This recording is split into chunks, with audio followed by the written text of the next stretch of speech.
everybody. This is Marianne Mohenraj with my co-host Ben Rosenbaum of the podcast Mohenraj and Rosenbaum Are Humans. And we're here with our guest, Jed Hartman, who is joining us for the second time. Hi, Jed. And we're planning to talk today about editing.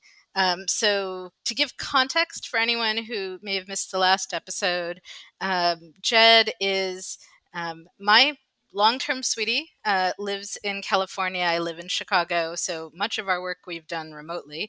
And he was the senior fiction editor at Strange Horizons when we founded it, and for many years after. How many years, Jed? 12. 12 years. 12 years. So a dozen years. That's a nice round dozen.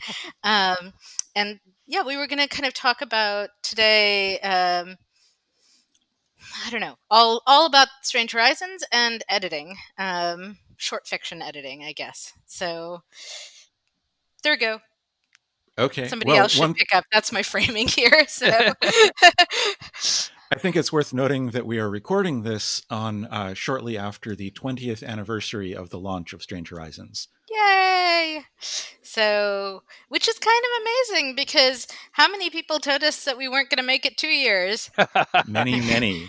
Many, right?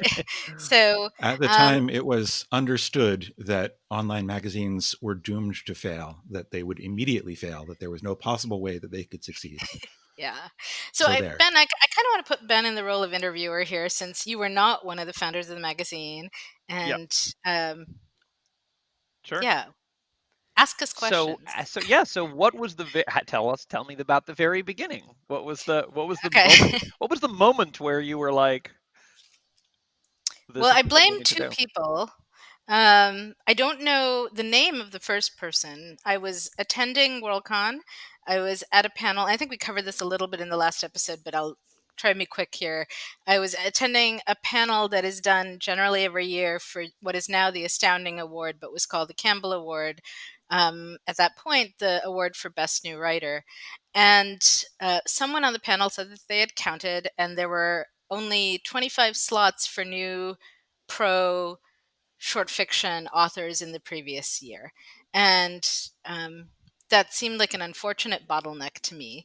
And then the other person I blame is Gavin Grant, who is the editor of Small Beer Press, because somewhere, I probably was at the same convention, he was on a panel about small presses, and was funny and inspiring as always. He and Kelly Link do Small Beer Press together, and they publish some of the best literary science fiction fantasy around.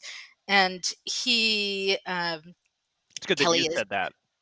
What? Because it's good that you were the one to say that, not me. Because they published you, right? They did publish you. Well, I would love to have a book with them. So I should probably send them something at some point. In this context, it's also worth noting that they have a magazine, Lady Churchill's Rosebud Wristlet. That's right. Is it still going? Yeah, I think so. Yeah. Awesome. So yes, so they had a print magazine. It was very much Lady Churchill's Rosebud Wristlet was a zine formatty kind of thing, photocopied, stapled, sent through the mail. They had a great chocolate subscription that I had where you got a bar of chocolate with every magazine, like artisanal chocolate. So the magazine arrived and you were like, it is time for me to retire to my couch with my chocolate and my magazine and be a lady of leisure for a bit. It was very, very much in keeping with wearing a rosebud wristlet, ideally. Yes, exactly. I don't know if a couch is fancy enough for that. My settee, my divan, my Davenport, how many of these can I come up with? So chaise lounge, although I'm never sure I'm pronouncing that one right. So it's hard. Chaise. I'm not sure. We should look it up. That's what I tell my students. Look it up. So I'm circling back around just to say, Gavin and Kelly really are kind of exemplars of excellence, and they're some of the few people who really have done a great job crossing over from genre to mainstream and back again. They blur the lines in interesting ways. And Kelly, of course, Kelly Link was a recent recipient of a MacArthur Genius Grant. MacArthur Foundation doesn't want us to call them genius grants, but that's how they're colloquially referred to. The massive big chunk of money, hundreds of thousands of dollars they give you and say, we love what you're doing, do more of it. Octavia Butler also received one of those. Both well deserved. And I think, if I'm remembering right, Gabby and Kelly used the money to open a bookstore where they live. So all of that is terrific. Anyway, that gives you a little sense of who they are. Just in time for the pandemic. They opened the bookstore. Just in time for the pandemic. Hopefully people are ordering directly from them. If you live in the Northeast. Support your local bookstores. Buy from them. They will gladly, at least here, our bookstore is open again in Oak Park, just outside Chicago. And you can just walk in. But during the pandemic, they were happy to order books for you and have you do curbside pickup. So yeah. Anyway, I said this would be short, and it's not short. Gavin, at the end of this panel, he basically, I think someone asked him a question about competition and so on, and he said that's to not worry about that. Let 1,000 flowers bloom was in fact the line he said. And he wanted a vast proliferation of small presses and magazines and so on. And so I think that together with going to this panel is what made me think this is an artificial bottleneck in the field. We should have more pro-paying magazines.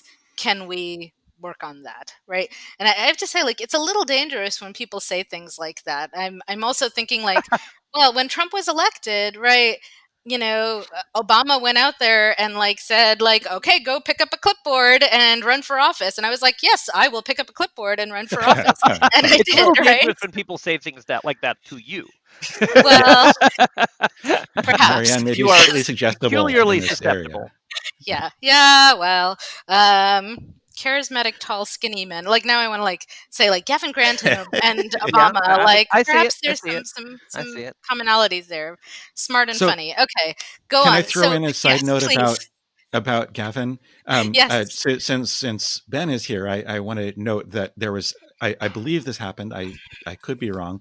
I could be making it up, but at some point in the early 2000s, I was talking with Gavin and noted that he had published various chapbooks of various people. And I said, Ben Rosenbaum had these stories in Strange Horizons, a set of stories called Other Cities, and it would make kind of a nice chapbook. And maybe you should publish it. And Gavin said, maybe you should publish it. And he was like, you should go off and start a small press and publish stuff that you like. And then later on he did. So and you said no.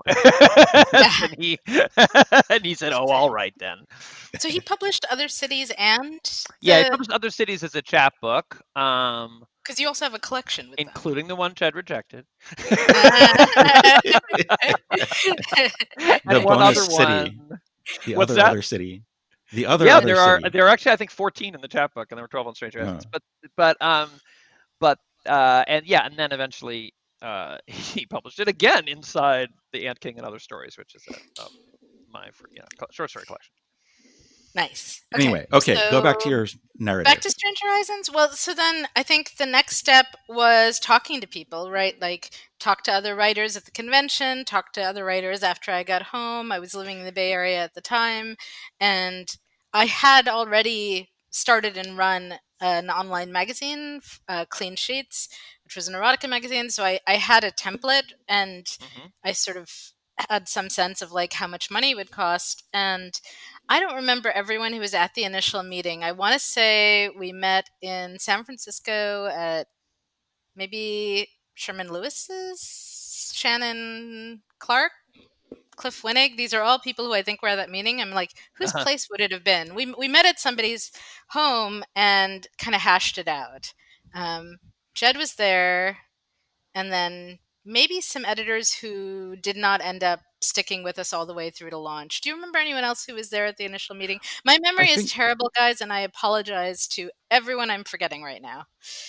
I think that I may not have been at the in-person meeting, but I think that most of the planning happened on the mailing list once it started. That in-person meeting was super useful. So I think for anyone listening, if you can do a Zoom call or an actual, if it's safe to do an in-person meeting where you are, there's a, I don't know, like, I think one of the challenges today of figuring out how to do big group projects where people are spread out all over, um, is that what we used to be able to do via email has gotten, I think, much harder to do because there's so much other stuff coming into people's emails. 20 years ago, I just didn't get that much email, Mm. right? So Right. I Ah, could have, interesting. so we could have like long threads of conversation Yeah. about Strange Horizons stuff and kind of hashing out how many people Huh. do we want in each department? Do we want an art department? Should the nonfiction be called nonfiction or articles? You know, all of those kinds of things you could have in pretty easy to follow email threads. And I don't think I could do that now, which is why we've moved a lot of stuff to Slack, Wow. which makes it easier to categorize and like have threaded conversations, right? So we can That's talk actually a about really good. finances at one place. I hadn't even considered that until you said it, but in fact it was struck me as funny when you were like you couldn't do that in email. I was like email's the same, but there has been like a degradation. We don't use email the Oh same way, yeah. and it is true that that it's Well, and interesting how like well, anyway. it's really visible to me because it's been so much harder to do the SLF via email since we restarted it a couple of Mm, years ago than when we were doing it originally. huh, It's just wasn't working. It yeah, completely wasn't working. And also it's really visible to me because I work with college students and yeah. they they're they try to answer email and their professors are constantly sending them emails, but they're not conditioned to paying attention to email. That is Hmm. not an important medium for them. It's kind of a mostly useless medium for them, Yeah. and they pay attention to WhatsApp or texting or whatever else. And I'm using Slack with both of my classes now, because again, it's just more functional. So if I just sent them things by email, which I used to try to do, many of them would just miss them. They'd Hmm. miss them entirely. So All right. Well, I'm going to steer it back to Strange Horizons because I'm meant to be okay. interviewing you. So, Jed, what I want to know when you first like set the scene for me. Like, when did you first hear of this, and like, why did you say yes? Well, And what did you I think you mean, were getting into? It'll be fun. the short version is that of that answer is that Marianne uh, asked me if I wanted to be an editor. Before that, I had been a proofreader at Clean Sheets, and I had been in various fiction workshops with Marianne, and she liked the kinds of um, editing and feedback that I gave in the workshop. Although, in retrospect, I was not all that great at it. I learned a lot subsequently from Marianne about workshopping. But We should have a conversation about that at some point too. sure, So yes. About no, no, whether no. Um, Jed I'm was in fact serious. great at So it? I'm asking our showrunner to make a note. Hey, Darius, can you make a note? We should do a separate episode about effective workshopping. That would be super Mm. useful, and possibly even soon because my next batch of students is about to start workshopping. So, I have so lots to say about it that. would be good for them. Anyway, go on. Sorry, Jed. so Marianne asked if I would be a fiction editor, and I said, I have absolutely no time. There's no possible way that I can do this.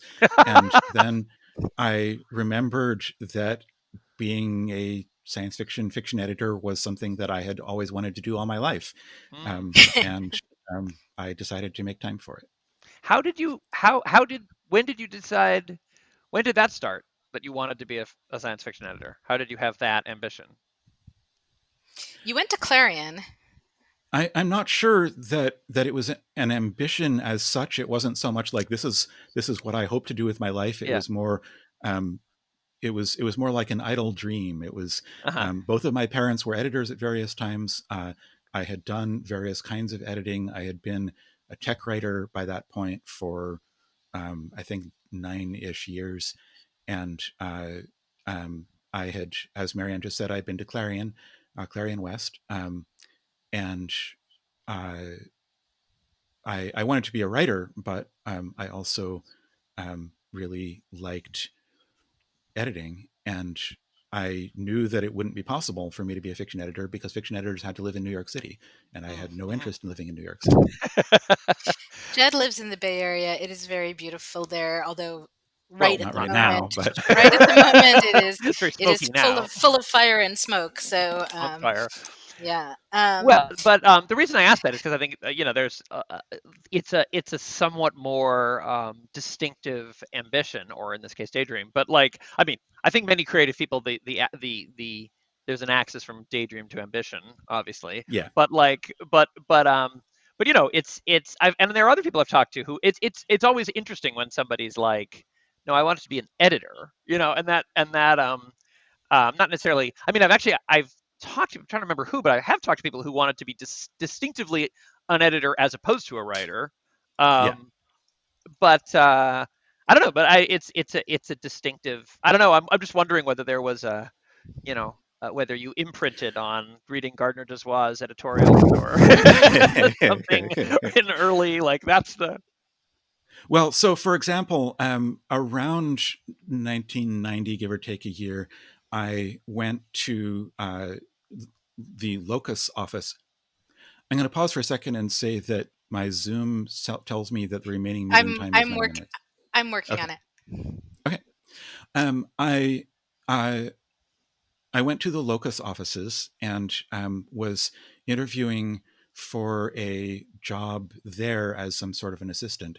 I guess this was probably 91, shortly after Clarion. And um, Charles Brown, the founder and then person in charge of Locus, informed me that it was not possible to be both a fiction editor and a fiction writer at the same time. Uh-huh. And I said, what about Chris Rush, who Mhm. was kind of my idol in that regard at the time? She had been editing FNSF and writing great stories.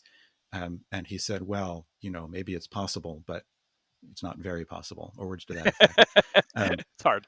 So, Yeah. so that was something that I wanted to do, and I think Yeah. possibly partly inspired by Chris Mm-hmm. Rush. Okay. So I'll note I've been glancing through the email archives. I have reasonably complete email archives of the early um, years of Strange Horizons staff, and as far as I can tell, it started with the mailing list, and it was a few months later that you came back to the Bay Area for a visit and had a oh. meeting of Bay Area staff uh, to talk about stuff. There may have been another meeting before that I don't know about, but Yeah, I honestly, I think I would have to go and check with. I mean, did you go to this meeting in San Francisco? no, I was out of town that weekend. Yeah. So, in any case, I feel like a lot got decided then. There had Um, been a lot of discussion about what the magazine was going to be, yeah. and in the early days um, there was some preference for the fiction to try to be a dangerous visions kind of thing, where we Mm. would push boundaries, and Uh-huh. I, among others, was not thrilled with that. But Even though there were arguably it happened anyway. not in the way that people were talking about. I mean, it was What was like, the distinction? well, I mean, Dangerous Visions was trying to publish stuff that nobody would publish because it was too incendiary and Mm. you know um, Uh-huh. taboo breaking. Um, Yeah.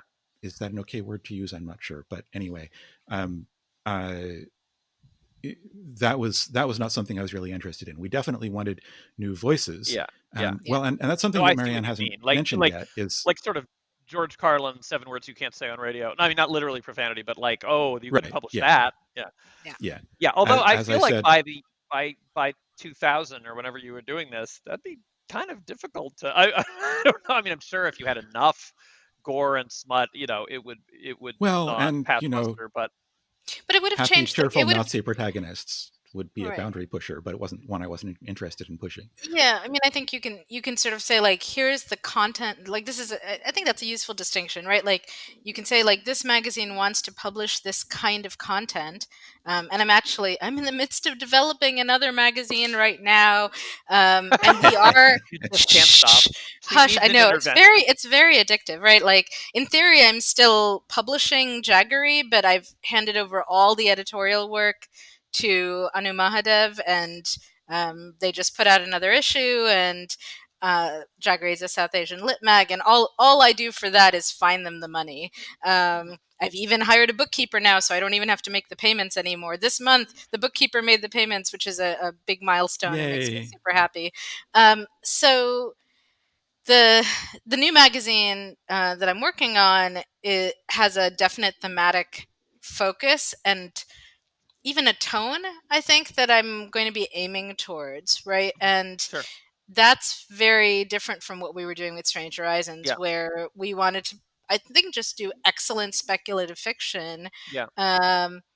We were open to work that was more literary in flavor, less commercial. I do think that's kind of a content-y thing Mhm. that, and part of that is because we were being set up as a nonprofit. We were um, not paying our staff. We were only paying the writers. We had a much smaller budget than the print mags.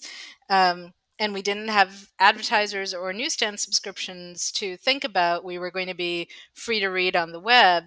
That gave us a lot of freedom from commercial considerations, right?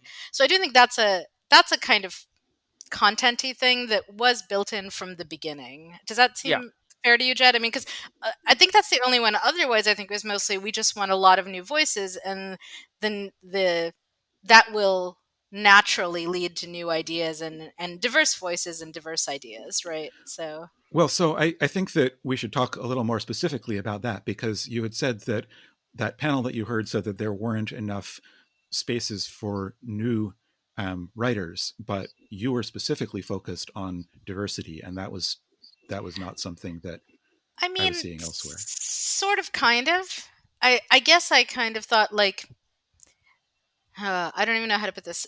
The If there is a bottleneck, right, and there's only 25 slots or 5 slots or whatever, then the sort of endemic racism, sexism, etc. in the field will squash diversity, right? Unless you make active efforts Sure. against it. And so there's kind of two approaches to solving that problem, which isn't really like a problem of anyone being malicious or being, necessarily overtly racist or sexist or whatever in the kinds of stories they pick or who they choose to publish.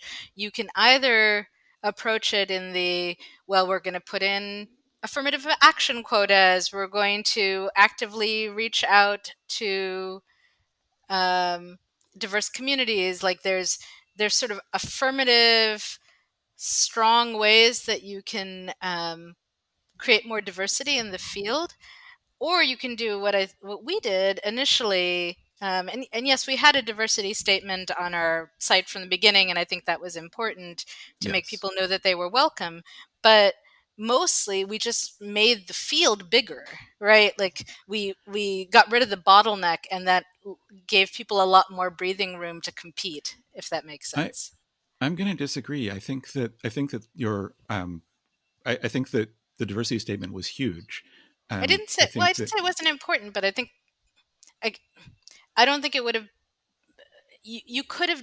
I'm just trying to separate it out because you could have not done what we did in terms of the amount of numbers that we brought in, and like that opening up of the bottleneck is a different strategy. Like if I, for example, let me take it to another field altogether. I'm on the library board right now at my library, and we have an ongoing problem with hiring as many Black librarians as we would like, and it's a bottleneck issue. There are very few Black people just graduating from library school, right? And so we can certainly affirmatively go out and try and hire more Black librarians for our community, but the pool is very small, right? The actual we would be taking them from some other city that then will then have the same diversity problem, right? So if you can graduate a lot more Black librarians, that's a better, I don't know. I think that's a much more effective long-term solution. So I'm not saying that the diversity statement wasn't important. I'm not saying that the fact that we had that in mind wasn't important. I think it was all important, but it's a different strategy than the make more spaces strategy. And I think that I actually think that's a huge failure in much of diversity efforts right now is that they're like, oh yes, we'll hire affirmatively, we will bring in more diverse candidates, but if there's still only 3 slots, that's going to make your job much, much harder. Does that So make sense?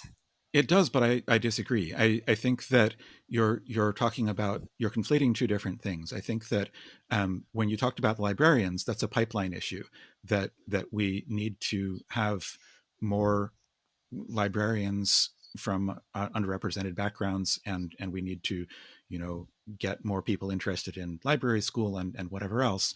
But Um, we need to have more library schools. There are actually very few library schools, but right? So, but when so you talk about slots, what you're talking about is in my opinion is um, analogous to job openings, and opening up more job openings is not.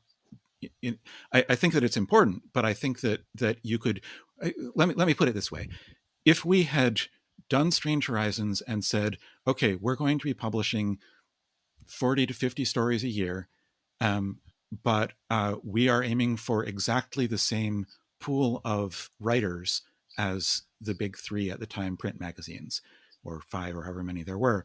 Um, we would have ended up with a largely white and male writer pool, um, and I think that without a focus on diversity and other things that we were doing, the workshops and other stuff, um, that just having larger numbers of story slots, if you want to call them that, isn't sufficient. I also think that, I mean, Strange Horizons ran into this issue later in its life, when somebody pointed out that the magazine was not publishing Black writers. We had writers of yeah, color, we had, diversity on various axes, but I'm not there sure we're weren't. disagreeing exactly. I don't know. Maybe Ben can referee this a little bit. Well, I'm not dismissing those elements. I think those are important elements. I think that where I see entire fields failing is at the pipeline piece of it, I mean, and I think it's a really I think, important piece. I mean, I think what, yeah, I think that there's a,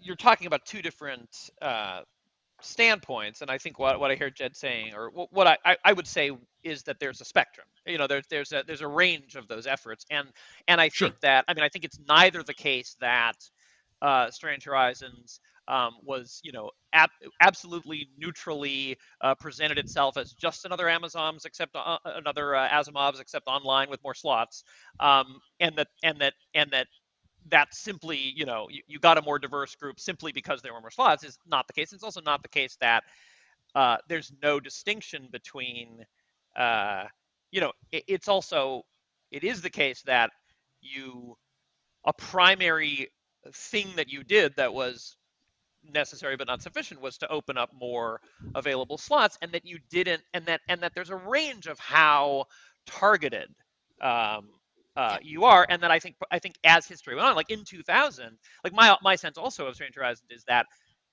the diversity statement is very important, but that probably later on there was more specific, like, we need to go network this, like you're saying, Mhm. like, oh, we've noticed Active Black outreach. representation, we're going to go to the con where we can find those people, we're going to support con, like con or bust, like Yeah.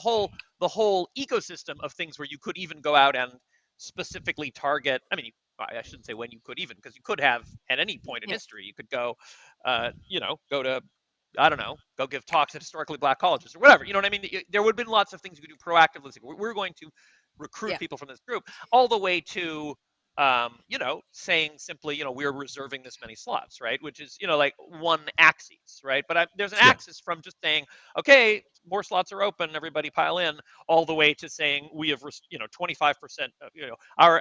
we're going to Yes. demographically allocate, and various things are on the spectrum in between that. And the diversity statement was, I mean, what I see you guys arguing about is really, like, is a relatively slightly semantic distinction, because it's sort of like you would both agree that was important, and there's just a question of emphasis. I mean, both of those things were necessary but not sufficient, right? But it is also I agree. true that Strange Horizon, there's another piece that I want to add, which is that you're talking about strategies, but there's another thing, which is that actually, if you had said we're going to be just like the other magazines, and we're not going to make a diversity statement, but you had a woman of color helming it, and you were Yes. recruiting at WisCon, like there was a lot of stuff that was like just like overdetermined, like whatever you Yeah. you know, like given who you were Right. and what you were likely to publish and who was likely to notice that you were publishing it, there was Right. already going to be a shift, you know. Yeah. Yeah. No, and I a lot, I guess the reason I'm hammering this a little bit is because I feel like often the kind of diversity choices that people make at companies, wherever, are good and important, but then they often don't get the results that they want, and I think often those efforts are hamstrung by lack of resources being put towards them, and so it's just frustrating to watch. And I feel like the more I get involved in community efforts, the more I see this happening in elected office, et cetera, so on, that there's um, you have to put, we could have said that we were going to publish 12 stories a year, right? We could have been a monthly magazine, publish it. We could have been a quarterly magazine. Jaggery publishes quarterly, so it published, or sorry, it's actually 2 or 3 times a year. So they publish 8 to 12 stories a year, right? And that's a budget issue and a capacity issue in terms of um, not having volunteers who are wanting to put in a massive amount of time to put out a weekly magazine, right? So it's both of those. And Jaggery's budget is much smaller than Strange Horizons was at the beginning for buying fiction. The consequence of that, one major consequence of that, is that it has a much smaller effect than it would if we were publishing, you know, instead of 12 stories a year, 52, 51 stories a year, right? Um, and I think especially in science fiction fantasy, because there were only 25 prose slots, when Stranger Horizons started doing 51, we tripled the number of prose slots in the field, right? That had a really massive effect in terms of a flood of new people coming into SIFWA over the next several years. And I think that would be really interesting to look at in terms of how that changed SIFWA's demographics, because I think up until that point, SIFWA had been really very slow to change because very few new members were able to join. I'd love to see like the rates of Yeah. like how many people were joining SIFWA a year in the 5 years before Strange Horizons as opposed to say the 10 years after. Um, And there's a way in which it's sort of a hack. I mean, on the one hand, yeah. you were just providing a lot more fiction, but I'm not sure that the Ben, you're a little soft. I don't know if you oh, can. is that better? Yeah. Oh, yeah. It's just Yeah. the Yeah. Thank position of the you. microphone. Is it to some extent it's I don't know that you didn't triple the reading attention of the public Right. Yeah. necessarily. Although probably there were some people who found Strange Horizons and other online magazines who Yeah. weren't hooked up to the Hmm. the print magazines. But there's a way in which it almost feels like a hack because there were certain it's not that you necessarily produced like so much more science fiction reading, but that there was this gatekeeping system in place where it's like having Yeah. previous credits meant things in terms of SIFWA membership being the very obvious thing, and Hmm. the membership of the trade organization of the field, but also I don't know, like your cover letter to your agent, and to an editor shopping a book around or whatever. Like there was a certain amount of like pro sale being Yeah. a concept that was specifically limited, and so it's almost a hack to like give a lot of people a pro sale, even if like it's not necessarily that it's not necessarily that um, the readership might not have been as Hmm. big necessarily if you're publishing more every year and it's Right. online, and it's like maybe but it's what you're doing is making the bringing the gatekeeping down to a more like accessible level in some ways. And there were Definitely. people who were upset about that, right? Like Oh yeah. Yeah. I don't know that I could remember the names, thankfully, but there were people who were like, who kind of saw it as we were going to lower the quality of SIFWA by Hmm. bringing in this flood of less good writers. Hmm. Um, and I think I had a fair bit of anxiety and felt pressure when we were launching to be very professional, right? Mm-hmm. To Sure. come out on time, even if that meant that when my webmaster quit 2 days before the magazine launched, I stayed up all night learning enough HTML to put it up, right? Like, because we said we were launching on Monday, and by damn, we were going to launch on Monday, right? Because we were not coming out in print, because we were not paying our staff, there were these big strikes against us in terms of people seeing us as professional. Yeah. And a real question as to whether SIFWA would count our sales, even though Yeah. we were paying pro rates, right? And so the first several years, I think, were kind of this long public battle Mm-hmm. to convince people of the value of it, right? Well, Go ahead. I'm and sorry. I would say that there were a bunch of different things mixed into that. One was SIFWA's rules about what constituted a pro sale, which had to be changed to fit online magazines.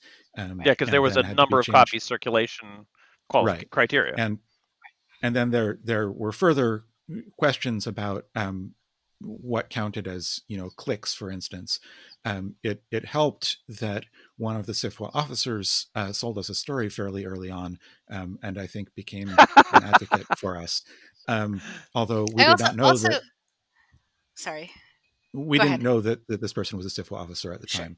Um, I was going to say, in terms of the counting, just because I feel like this isn't clear to everyone, right? Like, when they were counting like subscribers, right? Like how many people subscribe to your magazine, I think, for yeah. circulation numbers, right? And I guess subscribe and Well, buy at the newsstand both. yes. Yeah, But copies. but for us, since we were giving it out free on the web, we had clickers that would tell you when someone went to the page of the story, but we didn't know if they finished the story, right? Mm-hmm. Unless we broke the story up in several pages, and then we could track how far they got before they stopped reading. And like, do you count it as, But of they've course, read the on a print copy, magazine? you also have no idea in a print copy which Well, this is stories the people thing, read. right? You have no idea, right? And they could be subscribing to a magazine that shows up and they're just piling up and they never get opened at all, right? Or they could be Which handing it around and multiple people could be reading it. exactly, right? Like it ends up being super hard to track in a variety of ways. And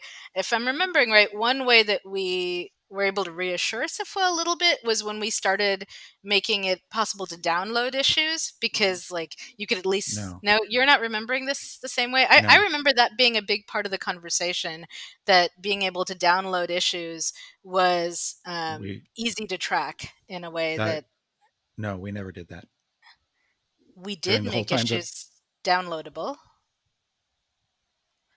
I was not aware of that ever happening during the time that I was a fiction editor. We'll go back and look into this because Okay. I have a very strong I recollection have a of this vague memory entire about thing. this being. I have a vague memory of that era and thinking and people talking about hits and downloads and click throughs and yeah, Yeah, and the fact that making them go to a second page, even though that it worsened the reading experience to some experience, extent, but right. with some, I think there were online magazines that did that just to drive that Yeah.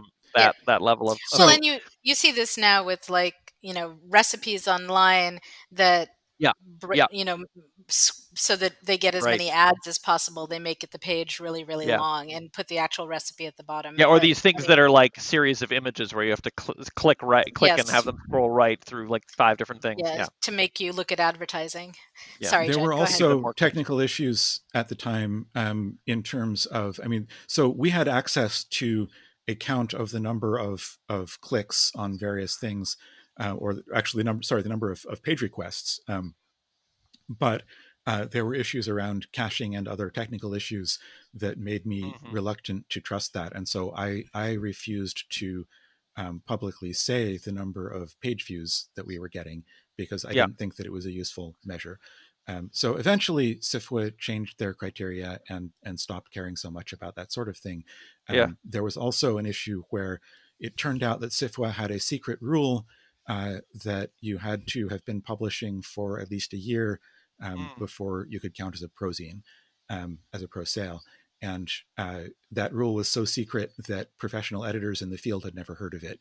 Hmm. But SIFWA, and at the time, SIFWA didn't have much information on their website about they had a list of magazines that had counted as pro sales. Anyway, I wrote a long article about the history of Strange Horizons, and particularly the history of online prozines and of our history with SIFWA, that I posted on my blog, and we can put a link to that somewhere in notes. Well, I want to steer away from. I mean, those are issues that animated the conversation at the time, certainly. Right. But I want to kind of. I mean, yes, but I think we've all discussed this before. But there's a couple of things I want to ask that are more about. I mean, you framed this a little bit in terms of briefly at the beginning of this. You framed this a little in terms of like, well, if you're starting your own magazine, make sure to it's really good to have a meeting together. I think that is kind of a that there probably are generations of people starting this kind of thing. So one thing I'm interested in is how did you select who you were going to play with? Like who were in this case you weren't hiring people, they were volunteers. So was it just the more the merrier? And then how did you, and in that context in which if you have a whole lot of people showing up to pitch in, how do you how do you produce an alignment about what you're doing? And then B, how do you avoid everyone stepping on each other's toes and distributing the workload fairly? Yes. So I don't know, Jed, do you want to start with that, or I can as well, I guess. I was assuming that was a question for Marianne. Okay. Well, both I think, of you, but I think for Marianne on the terms of like recruiting and letting everybody in, but also, inside the, I mean, your foot soldier level experience, or also how, in terms of interacting between, I mean, there's all these departments, and you Right. pretty swiftly had like 3 different editors, and no, we set that both up in from the terms beginning. of across departments. Okay. So I'll say a couple things. Some of this just came over from Clean Sheets, right? So at Clean Sheets, when I set it up, I think it was basically anyone who wanted to play. We didn't have the same concerns about professionalism and so on with that magazine. So they were just other writers I knew, other people who were already in the field. I think generally, if I thought they were a good writer, I at that point was like, well, you can certainly try your hand at being an editor, right? So, although the two are not exactly the same as it turns out. And then as you do this, people flake out and so on. We set up the departments with 3 people in each department because I wanted redundancy. If someone was hugely important. Well, it was a big so it was an issue, right? Because the argument I got against it from people in the field was you're not going to have a strong editorial voice if you have 3 fiction editors, right? It should be one person's vision. And I do wonder, I don't have an answer for this, right? But I'll say, like, Strange Horizons, I think, has consistently published really strong fiction over 20 years. And there's kind of an ongoing question about why the magazine doesn't get more awards. And, part of that question, and, we've been nominated for a Hugo many times, haven't won one yet. We did get a World Fantasy Award, or Susan Groppe did, for being editor-in-chief at the time. But, and there's a lot of factors. Some of it is publicity and, whatever else. But I wonder whether one thing you get with a single editor is you get iconoclastic, choices, right? You get quirky choices, you get for better or worse, right? And I wonder whether a single editor team is more likely to publish things that, and partly this will depend on whether you make everyone on your team agree before publishing, or whether you let each person choose their own set of stories, right? So I just want to lay this out for people who are thinking this through, because different departments in my 3 different magazines have all done that differently. So like the poetry department at Jaggery rotates. Like each month you have a different person out of that 3-person team or each issue who's like making the selections. maybe that was at Strange Horizons. It's all a little blurry right now. Strange Horizons poetry rotated by month. Yes. Rotated by month. So there, even though you have a 3-person team, which gives you backup in case someone gets sick or has work commitments or family commitments that mean they have to step back for a bit, the pace of the magazine doesn't have to get slowed down by it, but it lets you have very strong editorial voice month to month. Maybe less cohesion overall, right? Let me switch over to Jed for a minute because I want. So how did how did the editorial department work? How did fiction work at Strange Horizons when you were there, and perhaps still? And how does that interact with the issue of editorial voice? So from the start, in the fiction department, we decided that it was going to be essentially consensus, that we wanted all 3 fiction editors to agree on every story. And after the beginning, we were picking fiction editors partly on the basis of shared tastes. And this verges into the quality question, but we were looking specifically for people who would largely agree on stories. And how did you know? How did you evaluate? How did you assess that when finding people? We sent them. We asked when there was a test. We were looking for. That's right. When we were looking for new fiction editors, we started by asking them in their application letter to talk about who their favorite writers were, and then we asked them to talk about. We showed them stories, and we asked them to rate those stories on whether they would publish those stories or not. And sometimes the editor candidates would have very different tastes from us, and we would say, sorry, this doesn't seem like a good fit. As it turned out, that was not a completely reliable framing. Of course, there continued to be disagreements and possibly more over time. At some point, we instituted something that we called this was an ongoing discussion, and it evolved over time. At some point, we instituted an editor's choice option, where one editor, even if the other 2 editors disagreed, could say, hey, I love this story so much that I have to publish it. And we would say, okay, that's. Did you have a limited number of tickets per year for editor's choice? I think when we first started that, it was limited. I think we said once a year. But I think that we eventually found that it didn't come up all that often. And so we stopped putting a limit on it. I'm not sure of that, but that's my memory. Yeah, and I think that's a good way of, if there is a danger to consensus editing, which I'm not sure that there is, but this is like a charge that gets levied against MFA programs all the time, right? That the workshopping process in the MFA program flattens people's individualism and ends up creating the sort of generic MFA program story. I would say that's possibly true to some extent, but modulated by racism and sexism and so on too, right?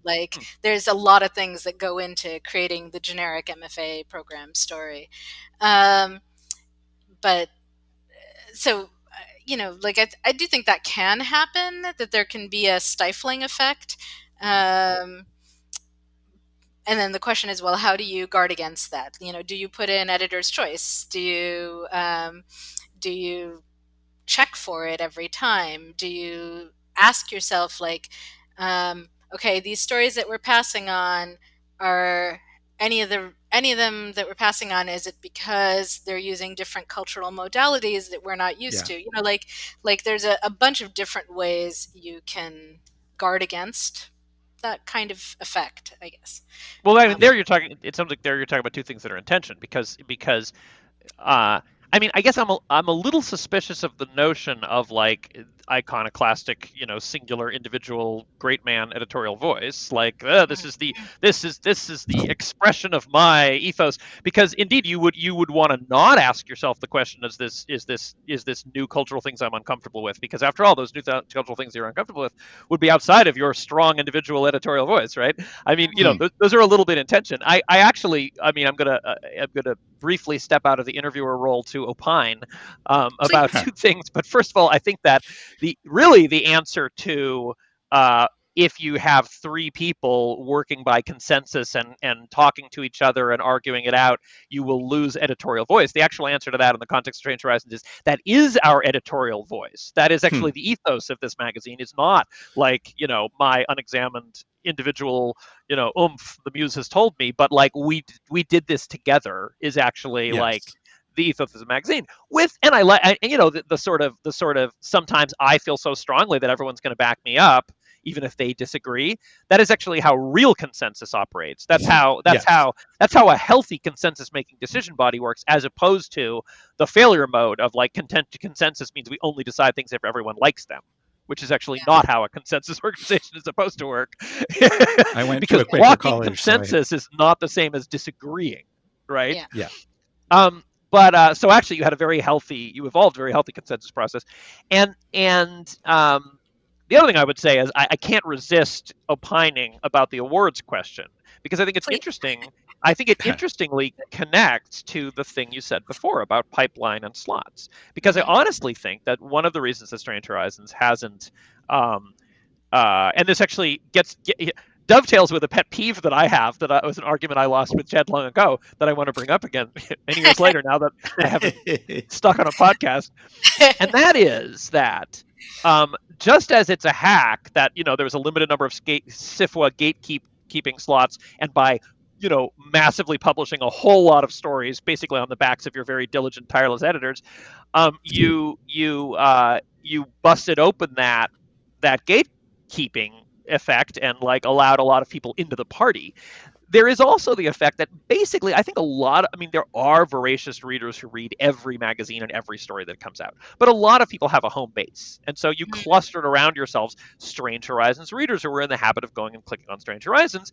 And then there were like FNSF readers who are in the habit of like reading that every month and so on. And obviously there's some overlap, but to some extent you have your pool of readers. And if you actually want to get nominated for awards, one really important technical point is for your readers to have mechanisms whereby they align on which of the things, because they can't nominate everything.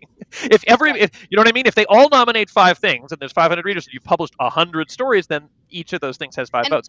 We did actually do a little bit towards that, right? Because we had a reader's choice thing that we ran at some point. I'm trying to remember. This was 20 years ago.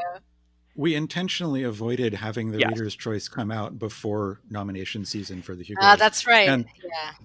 But I'm not even talking about that, because that I mean, having a I understand that having a pre-award reader's choice thing may trends in the direction of slating, and I'm not suggesting that Strange Horizons should have been like, vote for this one. Not at all. What I am saying though is that I actually had this conversation with Jed at one point where where you got rid of there was a unified board where all the comments, I think, if I remember how things were happening, all the comments from all the stories were flowing into one board, and people would get excited about one particular story and turn each other onto it. And so people who'd come in reading story A would go to the board and notice that everyone was talking about story B, and therefore go read story B, which allowed momentum to build behind story B, where that got to be the hot story for a while.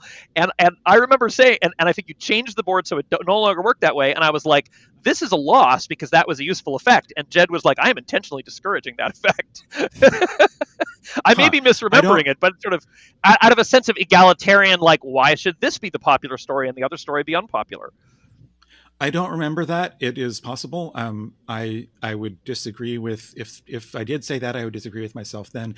But in fact, if I remember right, the reason that we changed the forum system was in hopes of getting more discussion, because your statement just now made it sound like there were like a lot of posts, and there really weren't.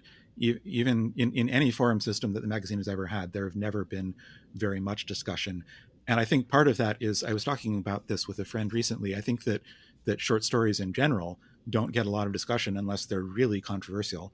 I I think if you look at the comments on stories on most of the online magazines these days, you'll get a few people saying, "Wow, I love this," and that's usually about it. I mean, not With to, I'm not, and I don't reviews, want the to. reviews department.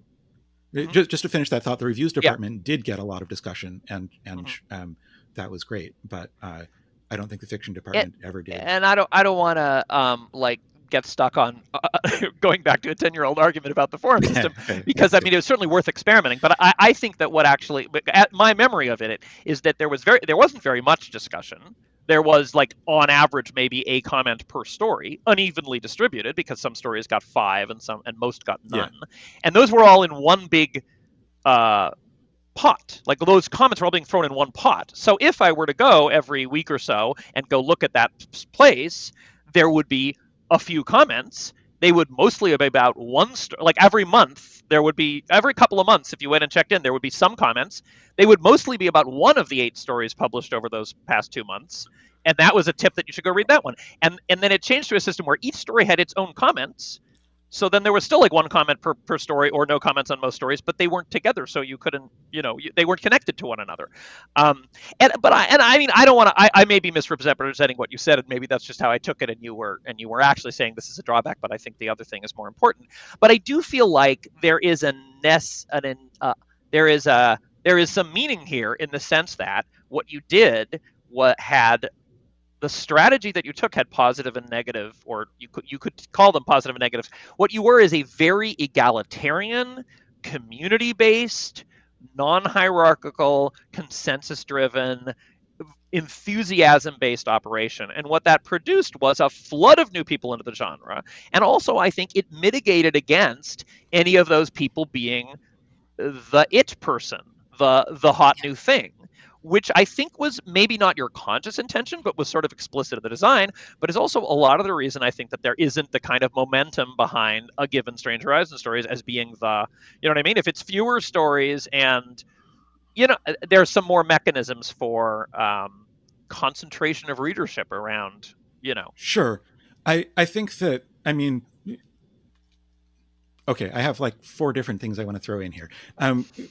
A quick note that Marianne has talked about the number of slots. That was not the total number of stories that were being published in the field. That was the number of slots, quote unquote, for new writers. So there were a lot of stories. I'm sorry. To clarify that further, it's not that anyone was saying, like, Asimov has 3 slots for new writers. It's that they had counted, and ex post facto. They took out all the slots for people who were already pros and saw what was left. And what they found was that the bulk of the slots every issue were taken up by pros, because their names were selling copies in the newsstand, right?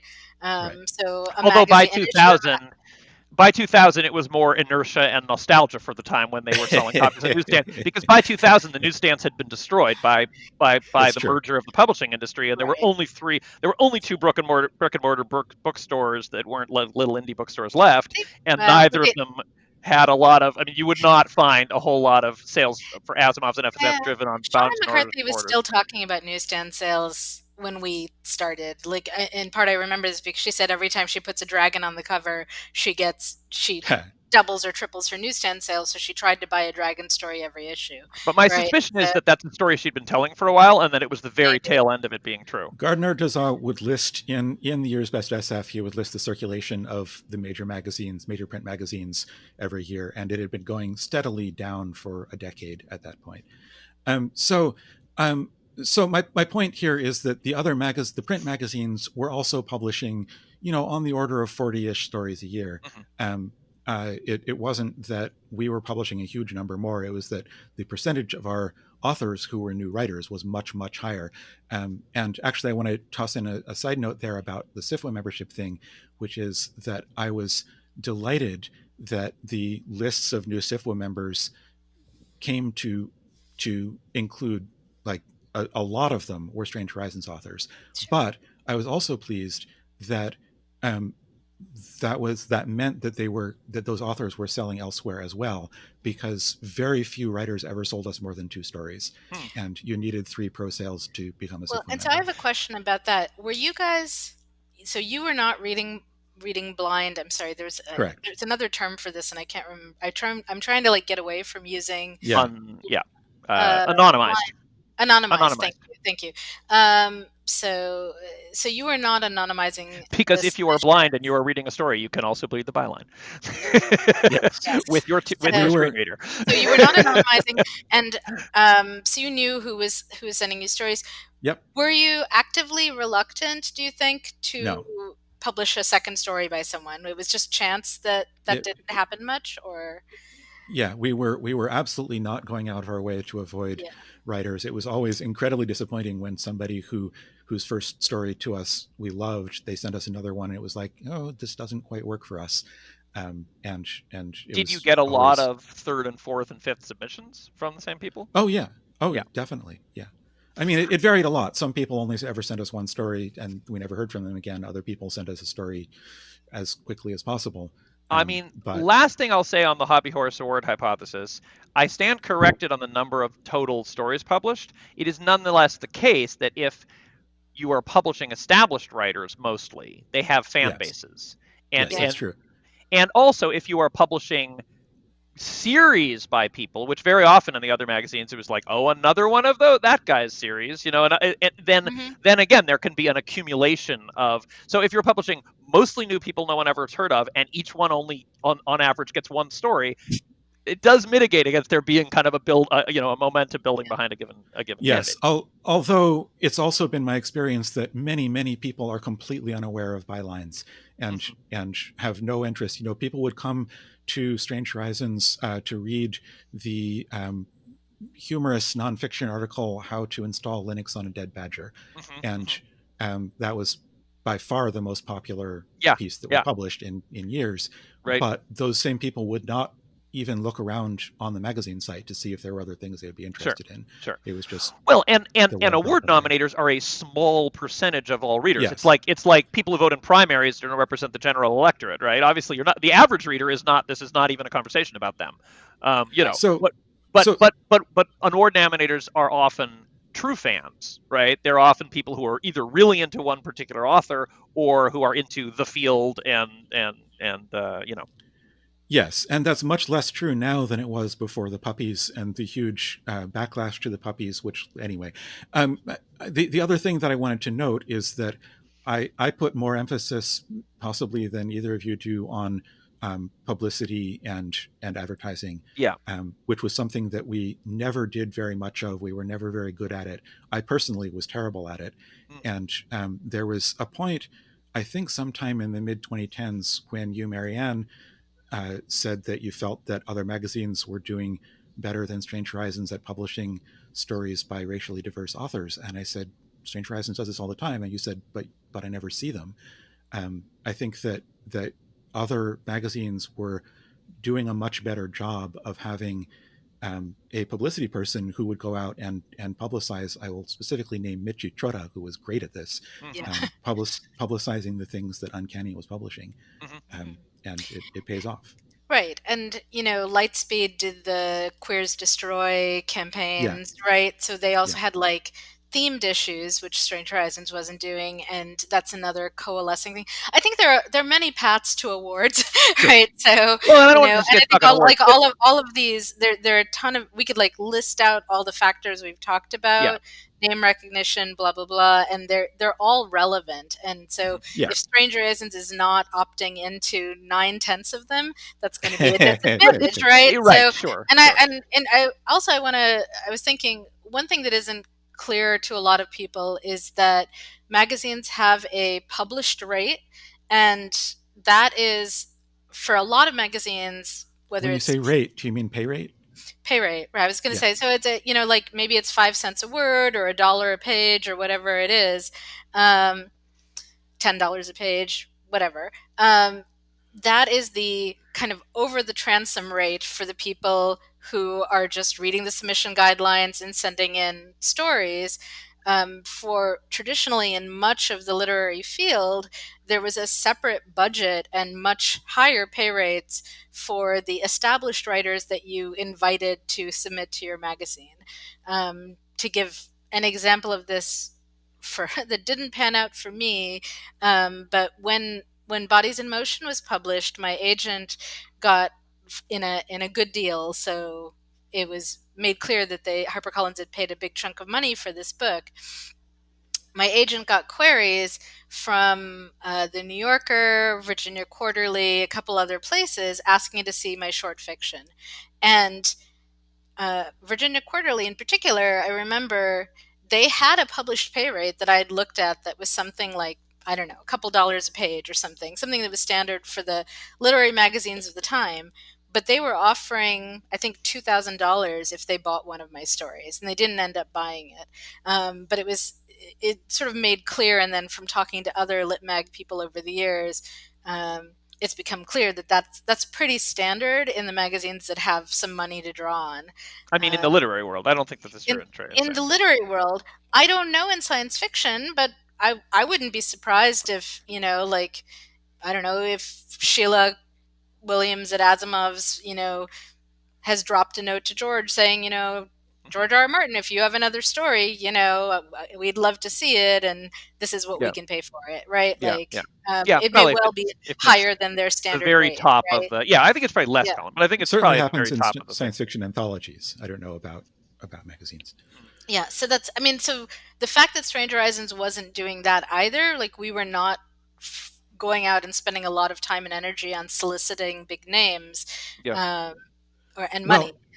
Well, I didn't want to get stuck on awards per se. I just wanted to say that I think the ethos, like a magazine has an ethos. Yes. And so, and the results of that are interestingly, like what I wanted to say is sort of like the fact that there weren't like necessarily big individual standout writers, the fact that there was a lot of people who were SIFA qualifying, the fact that you didn't end up publishing multiple stories from people very often, all of those kind of come out of, a similar egalitarian vibe. And I want to add one other thing to that, which is that we never said this story was edited by this editor or this story was chosen by this editor. We were always, in the fiction department at least, we are the fiction editors. We present a unified voice. Opaque hive mind. Yes. I was fairly prominent because I was posting more often and more publicly than the other fiction editors were, and because my title was senior fiction editor, but at least at the time, that title meant that I was in charge of administrative stuff, not that I had any more of a voice. So we would refuse to answer questions about which editor had done various things. Yeah. There's one other thing I just want to highlight. Even as an author, it was sometimes opaque. I mean, I corresponded with Jed, but I was like, does this mean Jed is actually deciding? I don't know. Maybe he's just the voice. So we could have been a little clearer, more explicit about what we were doing and why, but yes. What are you saying, Marianne? Well, I guess this is just a random stray thought that I meant to bring up earlier. So because I think we're getting ready to move on to another thing, but I wanted to say, we've talked about like some maybe disadvantages to this model, but in terms of, big name recognition or whatever, the advantage is if your goal is to build community, it works really well. And I think of this in the same way that I think about when I'm putting together the reading series for the SLF, the Deep Dish reading series in Chicago. I modeled it on the rapid fire readings that we did in my graduate program. And in my PhD program, at the start of the semester, they would have a rapid fire reading where I can't remember if it was all the new students, but like a whole bunch of people read for 3 minutes each, right? And the effect of that is, it's great in terms of like you don't have to listen to anyone you don't like for too long. It gives you a lot of variety. Like it's a fun reading experience, attending a reading experience, to have 20 people reading for 3 minutes each. It also has this kind of hack side effect of, well, you're guaranteed 20 people in the audience, right? Plus each of them probably brings their friend. So you now are guaranteed, 30 to 40 people in the audience.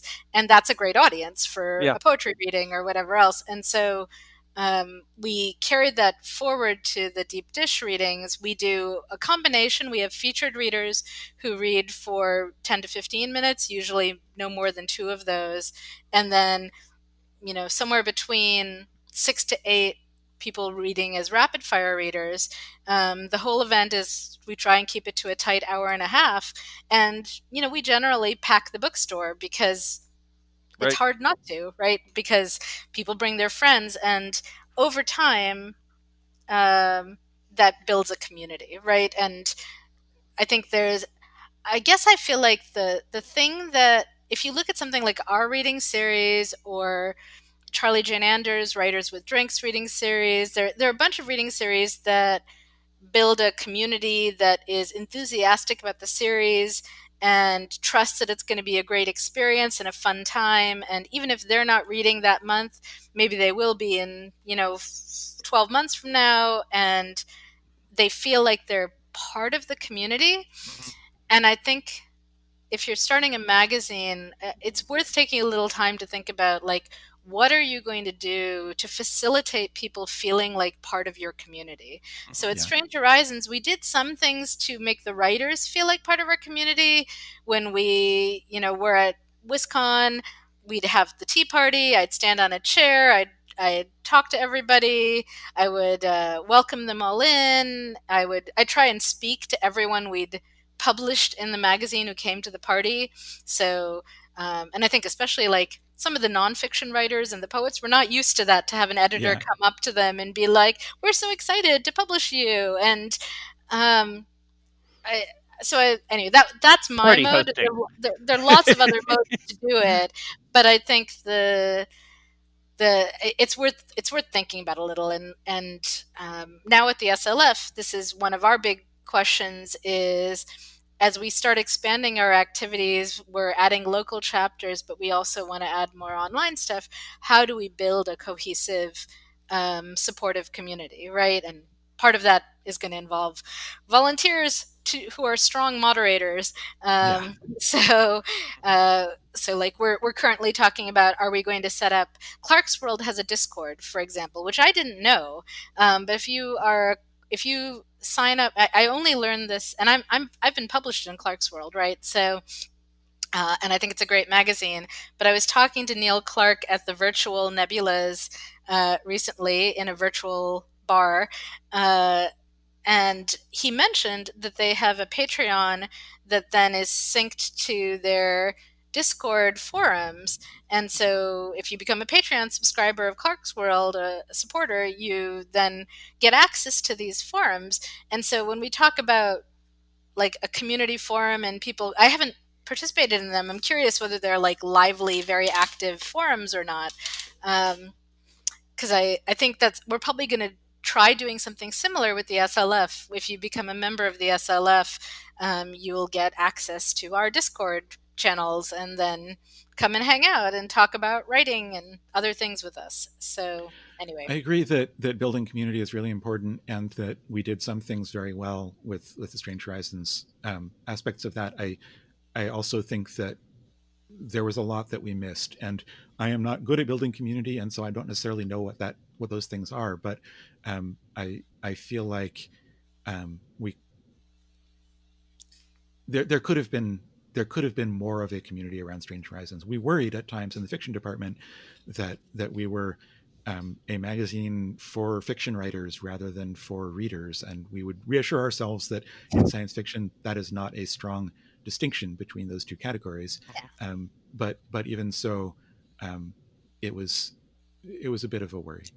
And we looked at things like, even in the print magazines, I looked at the Interzone letters column, and they would have these amazing conversations going on in their letter column over months. And I think Asimov's at one point had an online forum that was very active, had lots of people posting to it. Somehow we never managed that, and I don't know what. And I don't think I think for that kind of thing, I think we sort of built the system and put it there, but we then didn't make any concerted efforts to populate it. And there are things we could have done. We made a mailing list for our writers, but we didn't post to the mailing list every week, strongly encouraging everyone to read the issue and tweet about it, right? Like there are things that you could do that we didn't do. So this is another thing that's I would say this is another thing. two things. One is I think it's interesting. We're talking about Strange Horizons then in a lot of ways. Yes, like we definitely. none of us are very connected to. It would be we probably get the current Strange Horizons people on because some of what we're saying is really about a very particular era, moment. and it's Yeah. and it's a very particular moment, and Great it's point. a moment. I think that the moment in which and the moment when both you guys were most involved and I was most closely observing is really a period bounded by, on the one hand, precisely when like subscription, like newsstand sales were disappearing, online magazines were becoming a thing. There was this whole shift into a new world, but it was an era when email was like, wait, I got an email, like, oh, I wonder what this is, like, as opposed to like, can I get to inbox 100 today? And also bounded, and also like this is really a sort of social media being the primary, Yes. when we're talking about the importance of like a forum on which people are talking on a website, we're clearly in a pre-Twitter modality there. So it would be actually really interesting to see how this ethos is carried forward and how it has changed and so on by having somebody from the new Strange Horizons on the show. Mm-hmm. But the other thing about ethos that you're saying, that strikes me when you say, I remember there being an amazing sense of community in Strange Horizons. I remember those tea parties, but very much a community of writers. And so I think the sort of concern you're talking about, which is the sort of feeling of like, well, is this just writers talking to each other? Right. To some extent, I think I would say to some extent the answer is sure, and that's great. And a lot of the legacy of Strange Horizons, like actually, if you think about the number of people who got SIFR qualified, as you said, that was just a floodgate of new people, and then the fact that prepared the genre. I might be wrong, but I bet that Strange Horizons, the fact that if you then look at how Strange Horizons or the genre as a whole had to weather, the attack of Gamergate through the puppies and, all of the controversies in Race Fail, like that those changes in the genre, the people running it, the people voting it for awards, the people deciding who should be on the statues, that seismic shift that happened. I mean, I'm not saying it's all down to Strange Horizons, but I wonder if that there's a significant inflection point. Like a lot of the legacy is in who's now an engaged, active member of the science fiction community and science fiction writer. I mean, there's certainly lots of other things that lots of other. Strange Horizons is not the only thing like this. I mean, Connor Bust was crucial. We're sorry, we're going to take all credit. Carl Brandon was crucial. I mean, all the WisCon. I mean, like there's a whole world out there. But that is interesting. The push. And by the same token, when you think about the ethos that emerged and the initial, when you talk about what it was that inspired you to do it, it is very writer focused. Like your brainstorm in the panel was not, oh my God, readers are missing this good. It was really writers are missing this good. It was like there need to be slots for writers. And so there's a way in which the entire ethos is kind of writer focused from the get go. And that's not necessarily a bad thing, but it is a thing. There's sort of the consequence for having the blockade and not many writers making it through is a consequence for readers, right? For readers. They get an impoverished version of what literature could be. But so I think very much the access was the writers. The writers were the readers were going to benefit. Yeah. And they did, but somewhat, but often indirectly, and Strange Horizons was, and is, I don't know. We'll have someone over and talk about what it is, but in terms of what it was on the show. Yeah. Yeah. So what else do you feel like? I mean, I just gave the hagiographic version, but of how Strange Horizons led the charge, and it's a great legacy. But you were sort of also going in the direction of like lessons learned, or like what you would do, what regrets, or what you would do differently, or whatever. And I think that might be worth. I mean, that's certainly. I know one thing you're going to say, which is sort of the which we've talked about on the show before, which is the troubling question of like again, enormous pros and cons for deciding to make it an all volunteer staff, right? Yeah. So I'll try and some of these are just bigger discussions that we're going to get to today, but one of them is the question of should you pay staff? At what point should we start paying staff? What is the consequence of paying some staff and not all the staff, or only paying token amounts, etc. Right? So that's a huge issue. And I guess my other big question is about anonymized submissions. Jaggery is anonymized. So when I started, when we were doing Strange Horizons, at some point I tried to talk the fiction editors into switching to anonymized, and they refused. And Jed can give the reasons for it. But when I started Jaggery, I just set it up from the get-go. We will be doing this, and so my fiction editors came in with that expectation. So I think that what I will do at such point as I publish an anthology is do anonymized submissions, but I will also look at the names before making final decisions to make sure that I'm that's what Jaggery does, right? Yeah. Like they do their first reading anonymized, and then they contact the webmaster, and we use Submittable has a function for this, and we have Submittable. We have the webmaster turn it off department by department, so they can do a double check. They can sort of say, like, did we accidentally manage to pick all white men for this issue? And also, like, is this person who's writing about this? Like, I think that's also a thing where it's. I mean, I don't have any experience editing, but I judged a little tiny bit, but I judged a contest that was all. I feel like it was all anonymized, and I remember having this discussion with like, yeah, I don't like if this person is from this group, then that's cool. Well, that's the weird, it's like, yeah, that's the own voices thing, right? It's an interesting kind of like modulation as well. So and yeah, it is an issue. I agree. But again, that can be done with a to some extent that can be done with a check after the fact, and it can also be done in dialogue. You can also write people and go, so are you? Yes. When I mean another story here is when I did the role playing game that I published, which is all Jewish historical fiction, and I pitched Avery Alder, who'd made the game I was basing it on, and be like, can I do this? And her first question was like, so are you Jewish? Because it's kind of a relevant question, anyway. Do you feel like that's relevant for your Underground Railroad game? Yeah. Which is one reason that game is not published. I mean, I have designed a really fun Underground Railroad game, which I don't think it's my place to publish. So, any collaborators with some more skin in the game would like to help me out with my Underground Railroad game? No, I don't know. I do think that there is that is a which is not, I think an extreme version of this can be toxic. I think that there's I think there's a danger of it becoming of stay in your lane becoming an excuse. If we're so terrified of cultural appropriation that it's like, oh, well, as a white person, then I'm only going to write white people. Like, I'll only have white men talking to each other. Well, that's obviously not the solution, right? Yeah, well, and in fact, there's a thing on Twitter this morning.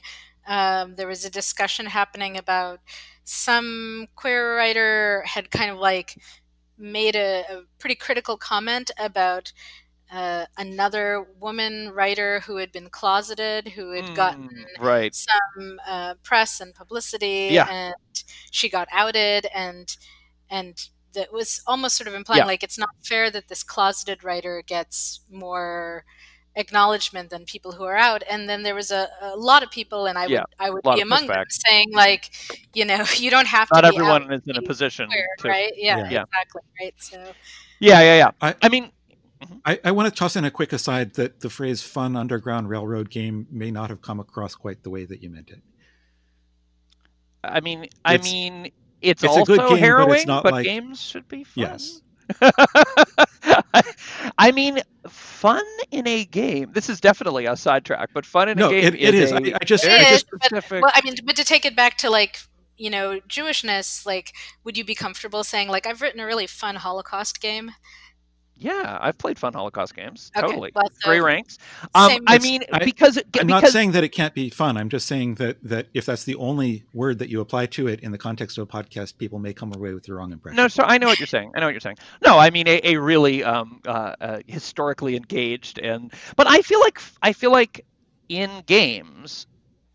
I mean, maybe I'm using the word fun too broadly. Perhaps I should say, but there's something about like what what profluence is to a novel. Like the thing, like not every novel has to be like a ripping page turner in which there are explosions, but it is in the nature of a novel that you should want to go from page 1 to page 2. Like there should be something pulling you forward in the story. Right. And it is in I the don't know the nature word of a game profluence. that you should be engaged. Like you are not going to learn about American history, playing an American history game, unless the game is like reaching into your head and gripping you and making you think about the things that are doing. Like the whole advantage of a game over an essay is that it is operant rather than it is operant learning. You are saying, "Oh my gosh, should I do this or should I do this?" You are being put in the shoes of someone making such a decision.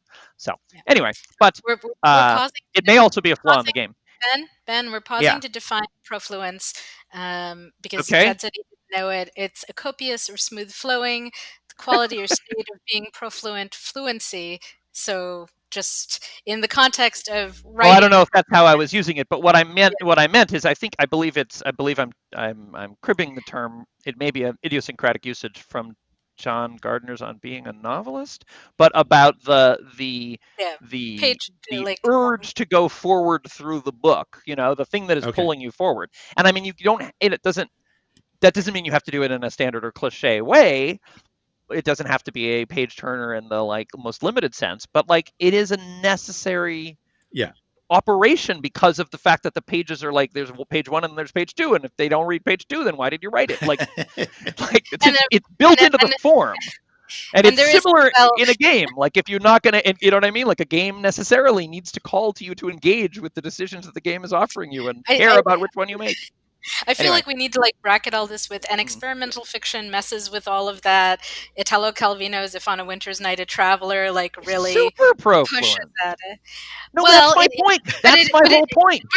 That's my whole point. I'm not disagreeing with you. I'm saying that it's, but he is kind of raising the question, how can I be profluent while also deeply frustrating you and making you not want to turn the page, right? Yes, but that is the interesting. That is, but it is. But that book would not be interesting if he wasn't constrained by the very constraint he's pushing against. If it was if he was defying the idea that there had to be page numbers, he'd just leave out page numbers and we'd be done, and there'd nothing interesting about that. I mean, I'm not disagreeing with you, but I'm also saying there are other experiments.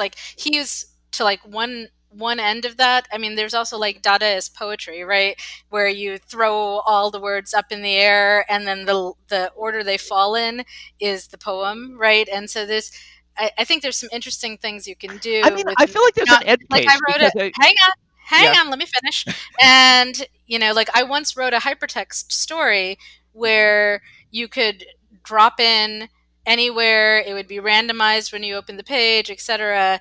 And I was really playing with do I want people to go and click on another thing and read another piece of it? Maybe they're done after reading this piece.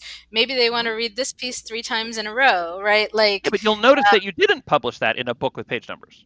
You didn't yes, you can change the form. Are you limiting this only to books with page numbers? Well, I said a novel. I said a novel has to be profluent.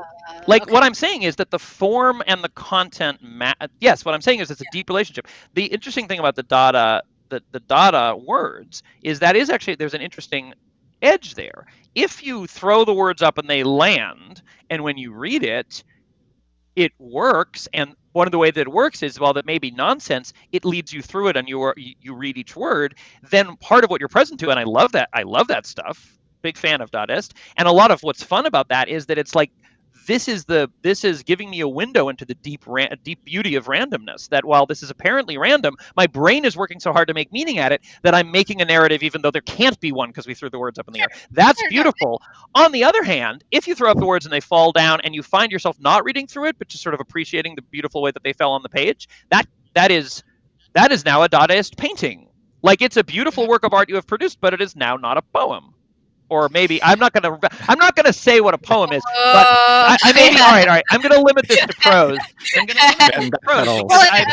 I am totally fine. You're writing a Choice of Games interactive novel. They call it an interactive novel, and it is definitely my experience of Choose Your Own Adventure, which essentially this is that it does not give you a linear experience. It gives you.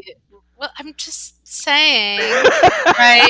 But it does have to be Profluent. I think that if you do, it gives you a complexified experience of Profluence if like what you're doing is I'm starting at this point, I'm following this, but I'm sticking my finger in the page because I want to follow this branch over here. And now I've got to use Post-its because I've got like 12 branches that I'm holding simultaneously in my head. That is a very different thing than a linear reading of a novel. That is very different. Although that's not, I don't think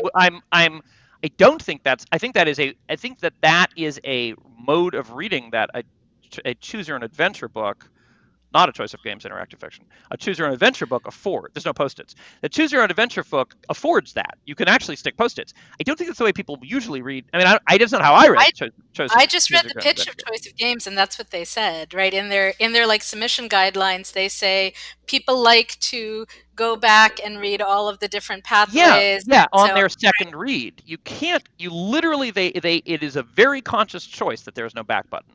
There is the only way to read that, the Choice of Games thing, is to click on the next link or quit.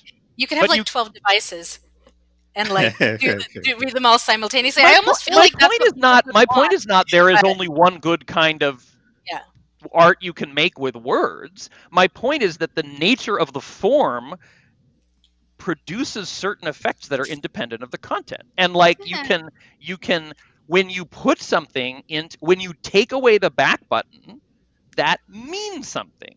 It structures the experience. So what I'm saying is, if you have pages that you are turning, then the desire to read the next page is built in. If you have a game where you sit down and you have pieces and dice, then like the game needs to want you to roll the dice. Yeah. I think Jed was saying, I think Jed was not objecting to the game being fun. He was maybe objecting to that. No, Jed's being protective of me, lest I go around saying I wrote a fun Grand Roller game, and that sounds wrong. Indeed. Yes. So I know. I feel like it might be useful to have a Choose Your Own Adventure podcast where you can press the back button back to the previous digression point. Right. In service of which, I will note that although Strange Horizons seemed like it would be the perfect place to publish hypertext fiction, we never actually did while I was there. Really? And part of that was because we couldn't figure out a good submission mechanism for it. But even when we did, we eventually had a few people query us, and we would look at their work, and it was interesting, but it was never quite what we wanted to do. Another issue there was that we were paying by the word. And a hyperfiction is, if you have multiple branching points, you're likely to have, as I think Marianne has noted in other contexts, many, many more words than. Well, I mean, if you're doing the tree branching mode of a choose your own adventure game, the one I wrote was actually very short. It was like 6 little pages that were often only a couple paragraphs each, and the hypertextuality was built into. You could enter at any point. You could. It was a story about a relationship where a couple kept breaking up and getting back together. And so it was thematically interesting to explore that, where like, and now you're back in bed, and now you're over, now you're fighting in the cafe, now you're back in bed again, and that the reader could mess with that experience. But it was super hard to write, to make it work even for just 6 different options. And I think the title of the story was "And This Can Never End." It was sort of like, just a terrible way to think about your relationship. Or great, I don't know. But my experience of writing it was like, this was very tiring, and I don't want to do it all the time. So I'm not surprised that Strange Horizons didn't get a lot of submissions along these lines. I remember, it's funny. I feel I published a collaborative interactive fiction story in that era, and Idiomancer, and I feel like maybe, I don't know if did we talk about? I feel like my Strange Horizons would have been my first port of call, but anyway, I don't know. I don't remember. You also did that one that was a built into the browser plugin. There was Tumbarumba. Which one was that? So Tumbarumba was that's what you're talking about. It was a collaboration with my friend Ethan Ham, who's a conceptual artist and game designer and stuff, who I've done a bunch of projects with, and it was a piece of internet art in the form of a browser plugin, which you would install it and forget about it, and then it would subtly change the websites that you were reading without telling you about it. So you would be reading some news website or something, and it would just change some of the words in a sentence. And if you noticed it and clicked on it, it would gradually like expand. That it was like a portal to another reality. You know, you would click on that sentence, and it would eventually expand and replace the website that you were reading with a short story. So you know, from the back end, it was like an anthology, in that I solicited a bunch of stories from people, and like, you know, it published them, but it didn't publish them in the sense that you could reliably. I mean, I told the authors, like, I cannot guarantee that any reader will actually read your story. It is just going to be hidden in the internet, and like, it could happen. And so, you know, you could go hunting for them. But the greatest thing about this, the stories were great. And also the presentation was really interesting, because every story was different. Every time you encountered it would be different, because we would keep the formatting and structure of the page. So if it was if you're reading Newsweek, it would still look like Newsweek. It was like a Tim Pratt story formatted with all the fonts and everything of Newsweek, and with the same placement of pictures, except replaced with like random Flickr pictures pulled using words from Tim Pratt's story to illustrate it. So it would like subtly morph from Newsweek into this. So that was great. But the other great thing about it was that it changed the way you read everything, because if you knew that you had this plugin installed, you would be looking as you were reading for things. And the funniest thing were the false positives, where you would read some. This was, I think, before the rise of Trump. So, you know, it wasn't like everything in the news was constantly absurd, but you would read some line about some, you know, thing, and you'd be like, that can't be right. And you'd click on it thinking it was a reveal of a story, but no, it really was. So I want to wrap. Oh, sorry. Go ahead, Jed. No, go ahead. So we're getting close to end of time. I want to wrap up, and I want to tie a couple of these things together. I wanted you to talk about Tumbarumba a little. I was one of your authors on that, I think. Like, I think I wrote you a story for that. We'll never know. We'll never know. It's buried in the internet somewhere. We'll have to go hunting to find out. I think it's listed on my CV, because academic CVs are forever. So it's there. I think eventually we did make some way that you could just go and see the stories, but possibly. But I guess I wanted to talk about it a little, because, you know, the bulk of this episode has been about constructing an online magazine, right? And we didn't talk about things like how do you get the funding and so on. We could go into all of that in a lot more detail, but I guess before we started recording, one of the things we were talking about a little bit today was how focused we wanted to be on discussions. And I was sort of making the argument that podcasts give us a freedom that we don't have in radio, where time is so limited, or TV. I mean, I've been on TV a few times, and it's always been a really frustrating experience, because they'll say, like, prepare 4 books to talk about for our summer reading segment. You'll probably only get to 3 of them because other people will talk more or whatever. And in fact, I've only ever gotten to 2 of them because time just runs out. So time is this incredibly precious, limited resource in television, in radio as well, I think.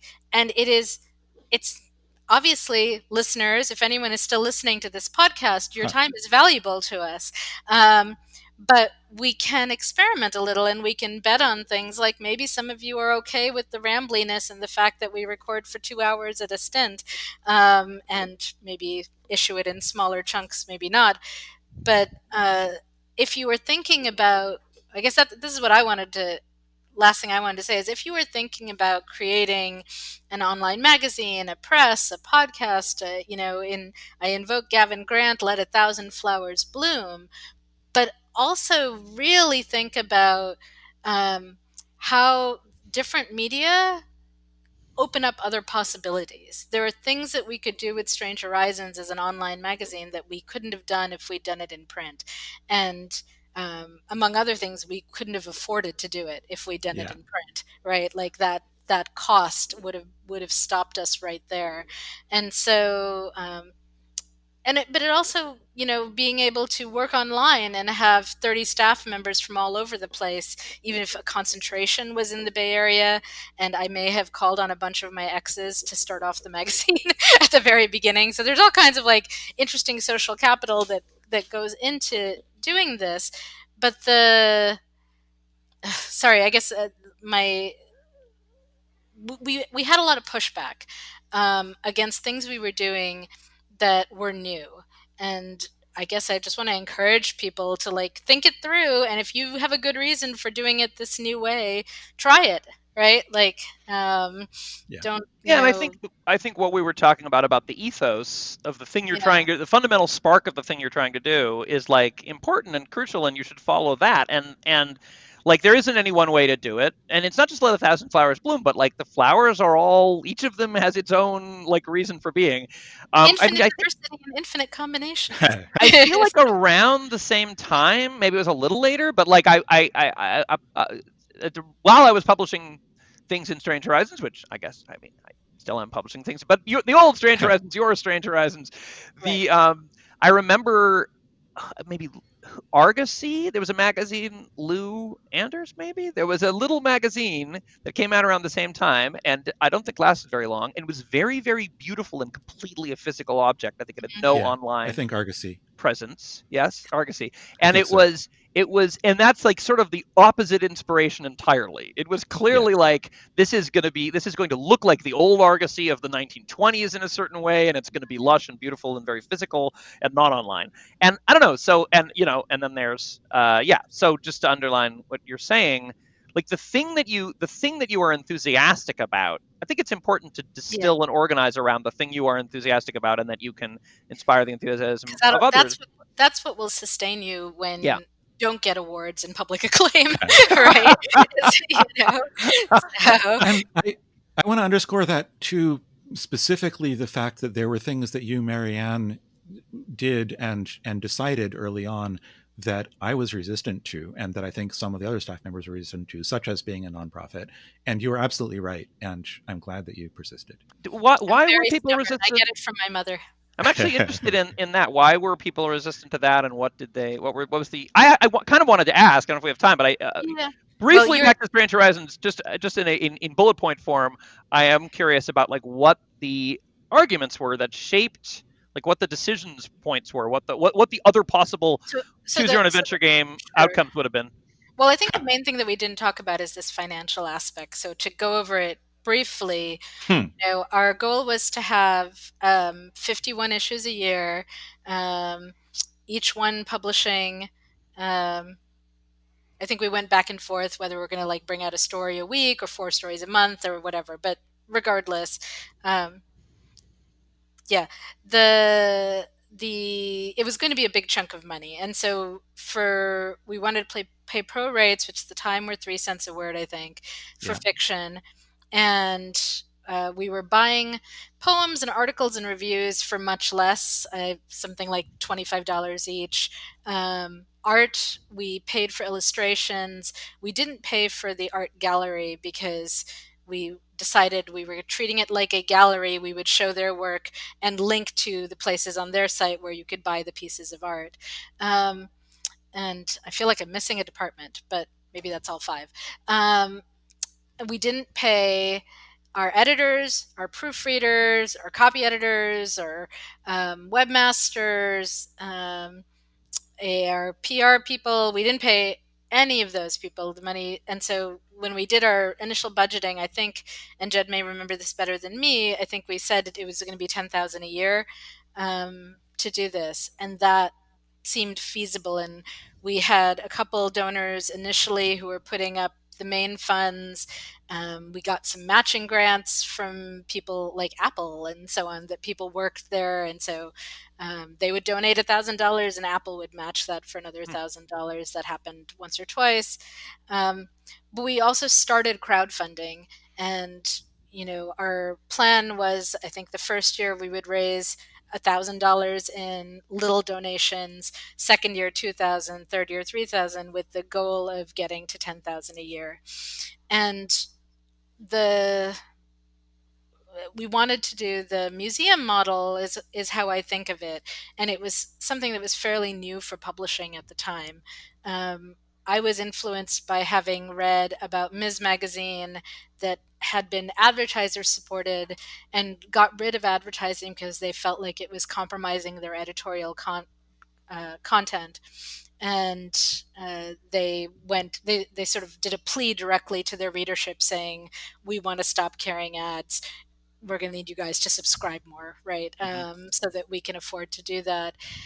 So I think that was in my mind. And also, I'd seen the ad money. When we started Clean Sheets, we thought we'd be funded through ad money because it was 1998, the The early golden internet, age of, yeah, or 1996. I don't know. It was ad money was flowing freely. People were just yeah. throwing money at us. And but that had already started drying up by the time we started Strange Horizons. And we felt like advertising, like if we took ads from Tor for their new books, that might end up compromising our ethical Reviews. Yeah. reviews integrity. So yeah, a lot of that. So Basically, I kind of came in with this feeling of we want to use a museum model funded by the public to provide this great literary experience that is uncompromised. I don't know. So Jed, do you want to take over? I mean, I agree with most of that. We did. I have here the draft of the money letter that we were going to send to potential patrons from April 2000. So several months before we launched. And at the time, we were expecting that advertising was going to be the the bulk of the magazine's revenue. Yeah. So I can't remember exactly So when I that guess my started. question, I mean, I think that's useful to know, and I already knew it. What I didn't know is that there was opposition to this. Like, so what I'm interested in, what was the counter argument, or what was Mostly people did not believe that crowdfunding would work. They did not think that people who could read something for free would choose to give money to it. So I think that was like, as a fundamental thing, they thought we would just run out of money really fast. I think that there's two different things here. One is the question of how the magazine is funded. The other is the question of the um, uh, nonprofit model. And what I was resistant to at the beginning, what I was talking about earlier, and what I think Ben is asking about, is the resistance to the nonprofit part. And my resistance to it was just that I had never heard of anybody doing it. I didn't know that Ms. did it. I didn't know that Paris Review did it. It seemed weird to me to have a magazine, which, as far as I knew, had to be a profit-generating entity, or trying to be an official nonprofit. I also thought at the time that nonprofits had to be like charities, and didn't know that there was such a thing as a literary artistic nonprofit under U.S. tax law. Yeah, and I think people also kind of assume that if it's a nonprofit, nobody can be paid, which is obviously not the case. Sure. That's partly why I kept using the phrase museum model, because it led into me saying, like, the staff of the museum get paid, right? Like, you can have a nonprofit that is, you can have a nonprofit hospital, although in fact a lot of hospitals are for profit, which compromises care, right, in a variety of ways. So, yeah, I don't know. I think a lot of people were unfamiliar with it as applied magazines, and I was coming from this hybrid world because I had done the MFA, I had submitted stuff to the literary magazines. I knew that they were often funded by their departments. So I had seen a lot of modes, and I think if you were coming out of science fiction and that was your primary experience, like you would just expect a commercial newsstand magazine type model, right? Are a lot of the things are any of the things that came after Strange Horizons nonprofits? I mean, do you know if that became a I more don't know if common they're form? nonprofits. They're certainly crowdfunded. I would have to ask whether Uncanny is I wouldn't be surprised if Uncanny were a nonprofit, but I don't know offhand. I don't know about Clarkesworld. Yeah, we should ask. I'm pretty sure Clarkesworld is not. I don't. I think it's also worth noting that Kickstarter has changed some equations. We have always done, or I shouldn't say we, Strange Horizons has always done fund drives. This latest year, they did a Kickstarter in which they raised $32,000, where we used to aim for 15 to maybe 20,000. And part of that is raising rates and various other things over time. But I suspect that the Kickstarter infrastructure helps with that. The infrastructure and the community, right? Like there are Yes. a lot of people on Kickstarter who like funding cool art projects, and so you have access to a set of donors that you might not have encountered otherwise on your site, right? And True, it's easy to although go I'll from note one to that the other. People who backed this, Yeah. kind of that yes. that network effect. But I'll also note that was from 825 backers, which, if you think of those as subscribers, is not a lot compared to subscriptions for other magazines. But I don't know that you should think of them as models, subscribers, Patreon, because and I think with a lot of voluntary models, you're looking at, you know, of I mean, I think with most things like that, like also Radiolab, like 1% of people who listen to Radiolab donate to Radiolab. You know, I mean, it's yeah. And if I do donate to something like that, part of why I donate is so that 1,000 other people who can't afford to donate can still have access to the thing, right? Well, So, either can't afford to, or also it's like there are levels of passion for something. You know, you end up, the people you end up donating to in a crowdfunding world are the people who you feel, especially if it's not like you have to buy. I mean, Kickstarter also functions often as a pre-order shop for a lot of things, where it's like you're kicking in $30 and you're just buying a thing that costs $30. But to the extent that it's really donation crowdfunding, it's also like there's the people who are your broader audience who consume it, and then the people who identify passionately in their souls that, like, this is part of my identity, that you are a thing that I support. And that, I mean, it's the same with, you know, public radio and stuff like that. It's like the people. I was thinking of NPR, right? Because like sometimes I listen to it a lot when I'm commuting, sometimes I don't, but I'm a donor and a supporter regardless, because I think it's so incredibly important that we have NPR, right? And that it and I'm very grateful for the many years when I was a student and could not possibly have afforded to support it, that there were other people who made it possible, right? So there's a paying it forward kind of thing as well. And we did talk about it in terms of public broadcasting as well as museum. I also want to note that Strange Horizons does also have a Patreon for a more steady, regular income with currently 350 patrons. And Patreon has been super effective. I think, you know, we're planning to do that for the podcast right now. By the time you hear this, hopefully we will have launched a successful Kickstarter and started a Patreon for the SLF, a Kickstarter for the podcast and a Patreon for the SLF, part of which will go towards supporting editing costs for this podcast. Ben and I are not expecting to get paid anytime soon, which is maybe a little too close to the Strange Horizons don't pay your staff model. Well, but to be fair, the genesis of this podcast was going to be a promotional book tour. So that's true. At some point, we'll be talking about. At some point, we'll get around to mentioning things that we are buy our books. Yes, we are publishing, and so it's an advertising. It is an advertising exercise. But and speaking of which, I kind of wanted to say I think an important both apropos to the topic that we're talking about and an important protocol when we have guests on is, Jed, tell us about things that you might be editing or so we're going to close this off. Yeah. So tell us about your stuff. Well, I mentioned previously that my small ebook only press, Constellation Press, has 2 books out, but new since then.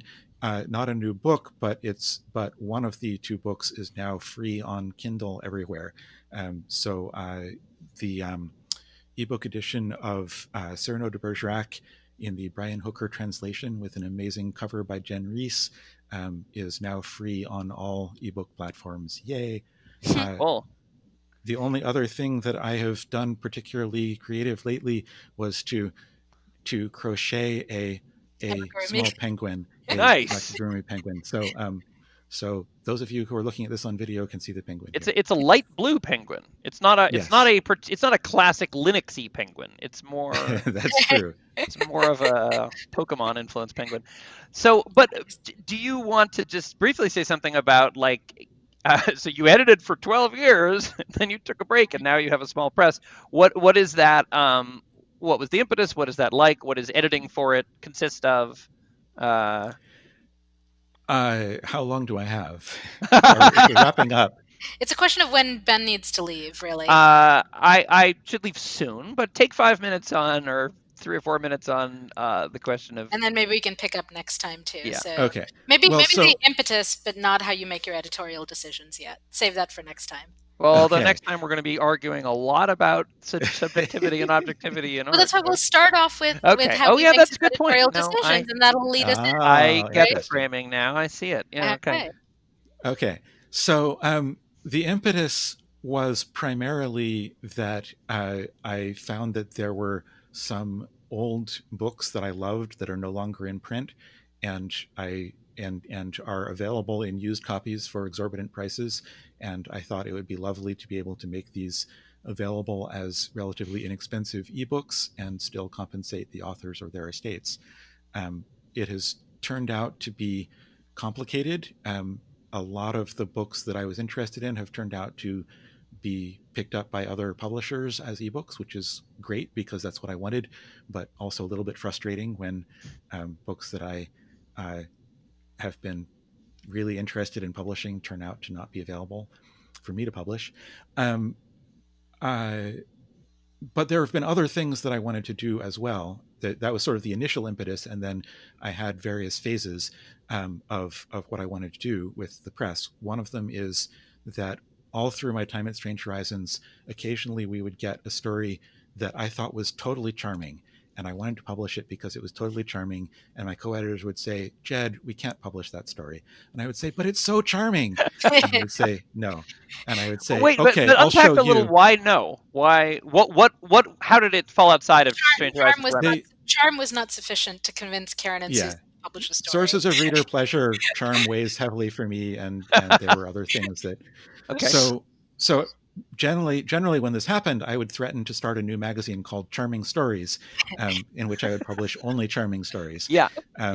So nice. So with that in mind, I thought that I would do some anthologies, and although I loved working with my co-editors on Strange Horizons, by the end of the 12 years, there got to be a point when I really wanted to be making the decisions on my own. Sure. And I hate making decisions, but in the case of picking what to publish, I wanted to try at least for a while to be the one making the decisions. Yeah, it only took you 12 years to get to the point of wanting to make the decisions on your own. And so that is also part of where I want to publish some anthologies. An anthology is, I hope, a lot easier than a magazine in that it's not an ongoing thing. It's not, we have to do this every week. It's a concentrated, extended burst of effort to get through a lot of submissions and then to do a lot of editing. But at the end, you have one single object, one single book that is that collection of things. So it might end up being something like an annual magazine. I have been thinking in the tradition of the great original anthologies. Original anthology series, Orbit, for instance, or more recently Starlight. So at some point I'm hoping to do an anthology series called Constellations of original stories. Nice.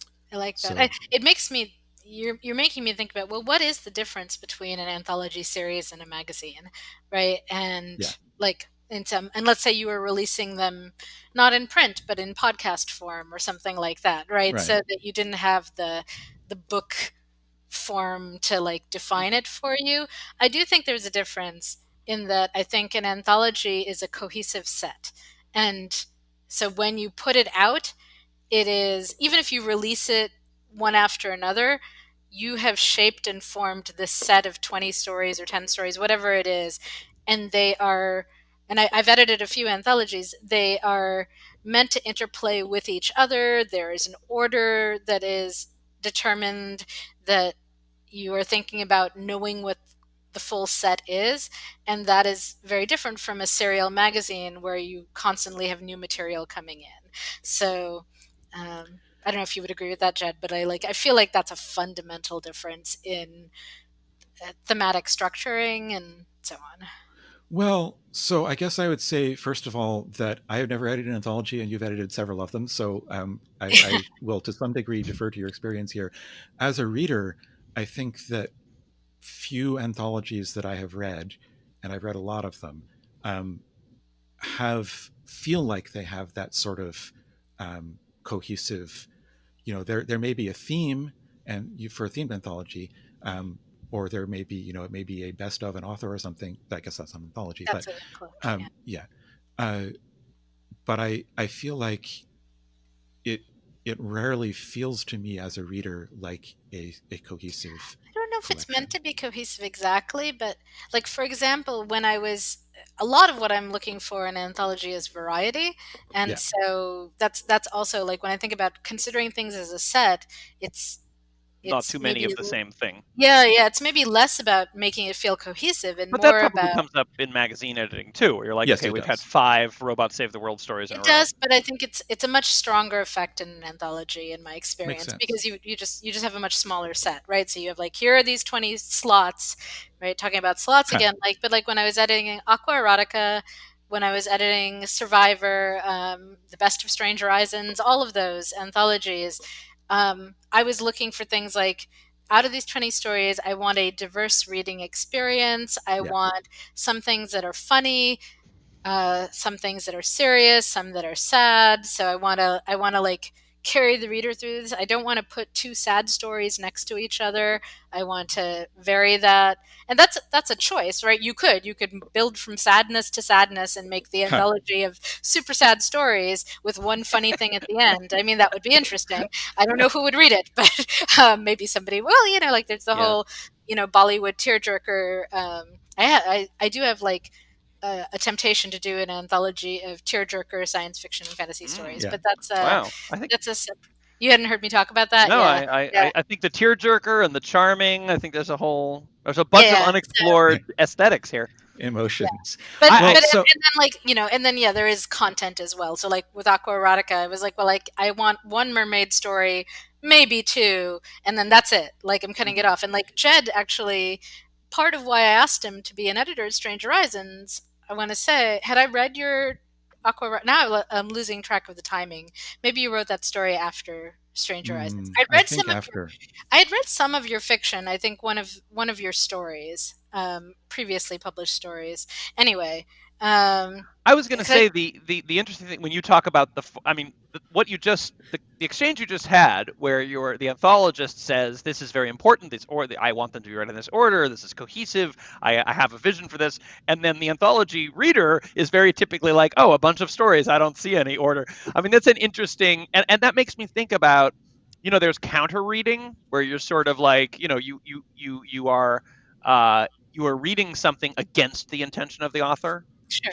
Shylock is clearly intended to be an anti-Semitic character in A Merchant of Venice.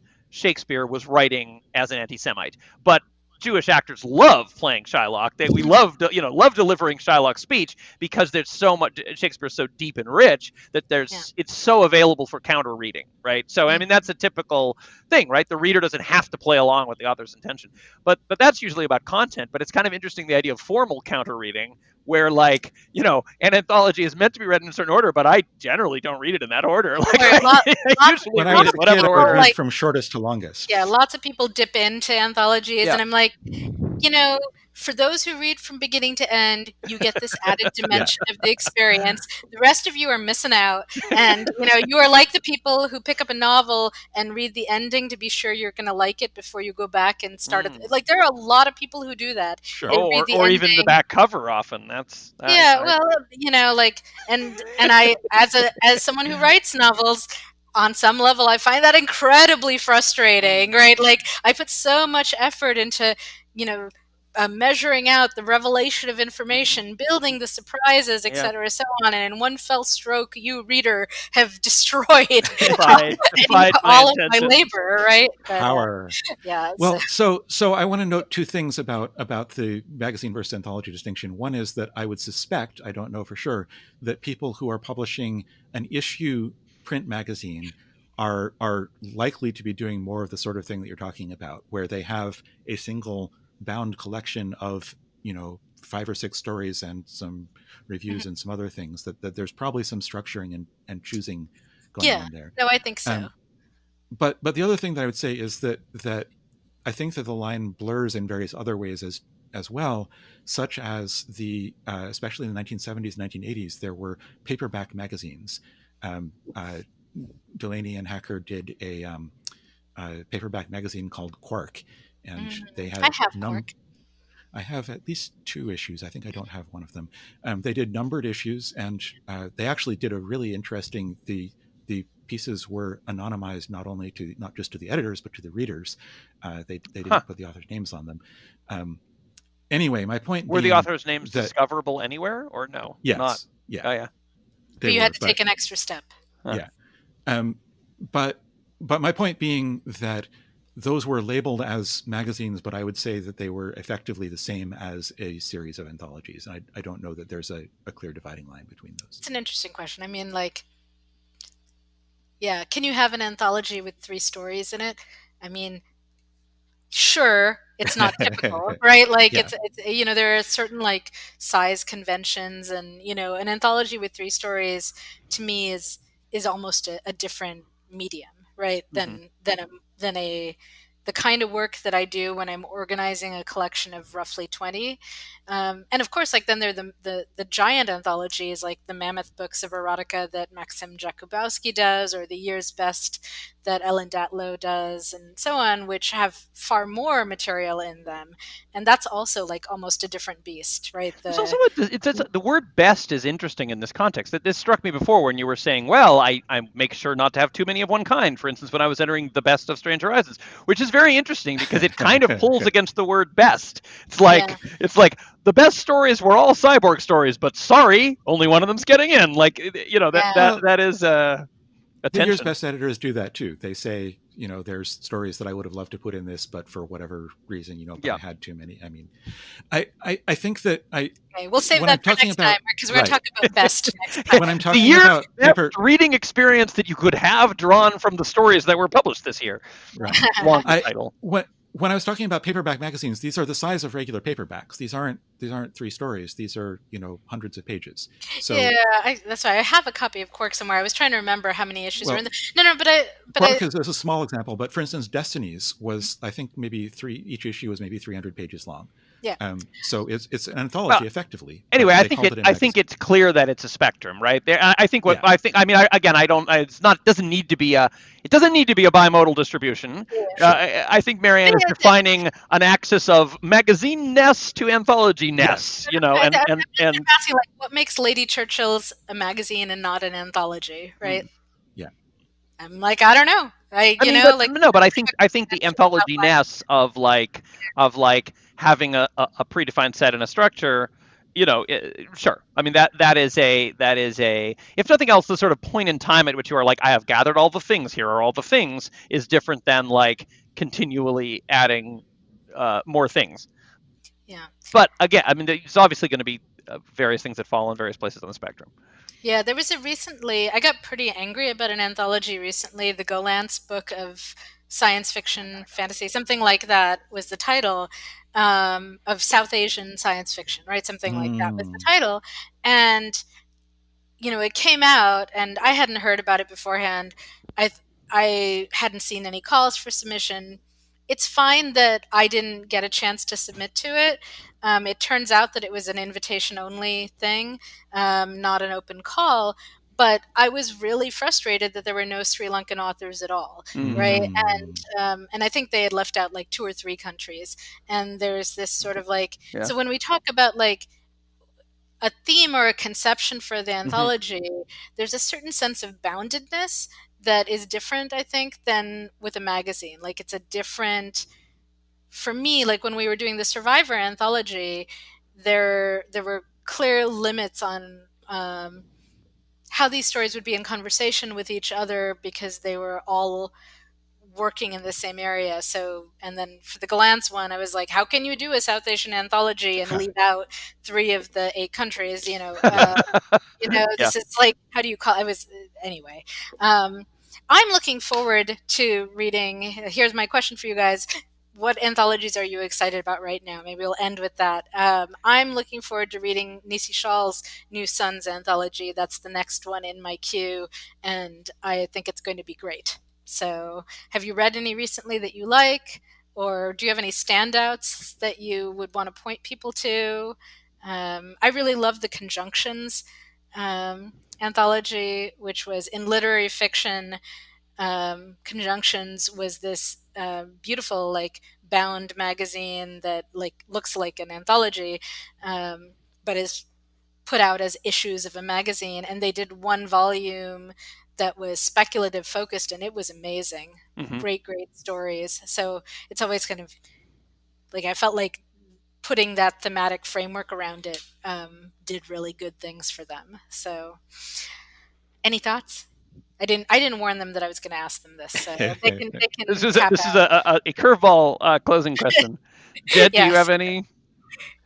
I mean, this I question is am making me also- realize I don't read that many anthologies, but I am also looking forward to New Suns, but most of my reading at this point is old stuff off of my bookcases that I'm trying to get through. I spent a while trying to read the year's best anthologies kind of religiously when I was in grad school. So it's an interesting question. Like, do you think that's an important part of being a writer in a field, to read what's being selected for year's bests and keep up with that? Or do you think it's important to read the, award nominees, etc.? Ben's going to say no.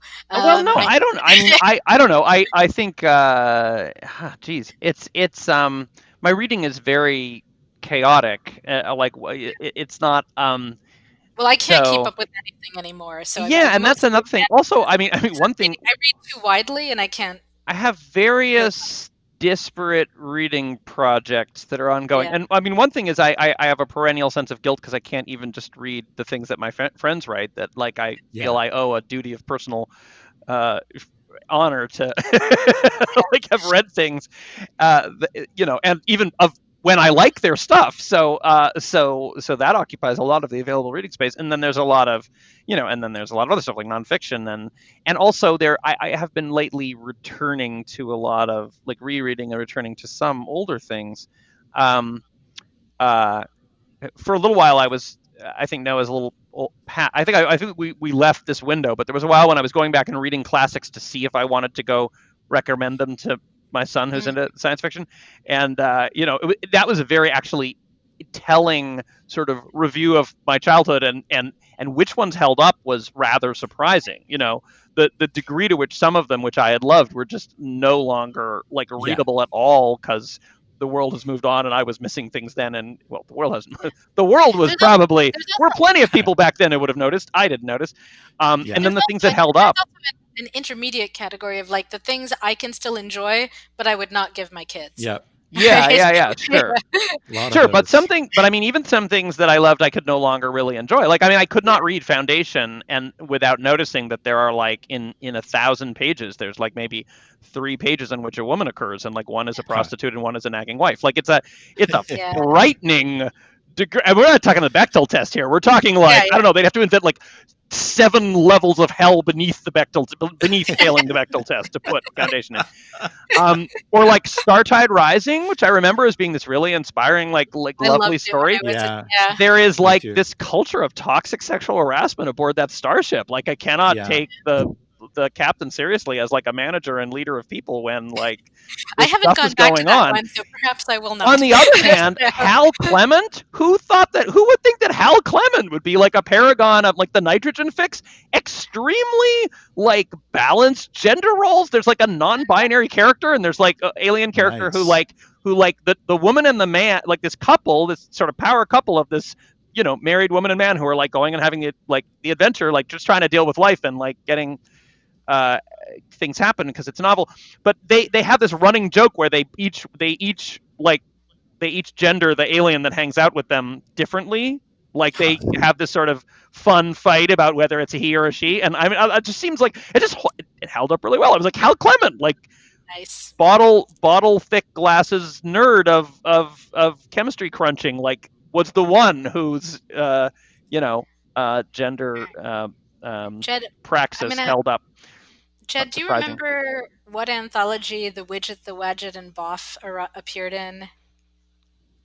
Do you know this story? Well, it's a Ted Sturgeon story, I think, right? I'm not sure. Yes, it's been very widely reprinted. I can't remember. I read it when I was very young in this really good anthology with many great stories, and now I can't remember which one it was. But I feel like another question is like what anthologies have been like formative or interesting or that I loved, but that's mostly going back. Like I think I do have an anthology. I was gonna mention Dark Matter, which I think was a really like seminal and important anthology. And actually, there was one that I have not gotten to, but which I bought and I have on a shelf, which is from Bill Campbell's. Do you guys know Bill Campbell? Rosarium, yeah. There's a very cool.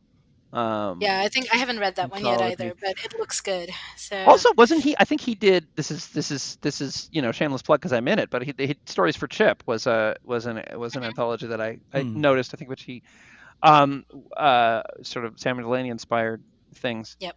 I'm glad you managed to get something for. I tried to write something for that and I just couldn't. I was like, for that one and the Butler one, there were both of those. I really wanted to, and it never coalesced into something that I was happy with. Like actually, for both of those, it was sort of like they're both such big influences that it like wasn't hard because I could literally just pick up something. Like for the Butler one, I think there was the essay I wrote when she died, like the blog post I wrote when she died, I expanded into an essay. And for the Delany one, it was just like Delany's so in my is such an influence that like I could literally just take the first chapter of the novel I was writing and being like, how about this? Screams Delany, doesn't it? Yeah. I mean. All right, we should go. Well rambled on, so I think we're going to close out. Jed, do you have any last things to close out the official podcast? Okay, we'll be back. We're going to pick up with the question of what was it? We said we were going to next week. The knives come out. Yes, we discuss objectivity and subjectivity in the quality of fiction. Yes. Well, how we make our editorial decisions. I think, that's the segue. That's the starting point is like, how do you decide what goes into Strange Horizons or into your anthologies, and then go from there. That is the brief civil interlude before the night. All right. Come back for the bloodletting. Yes, Jed is a pacifist. He does not love this metaphor. Well, it could be a consensual bloodletting. I don't know. Oh my.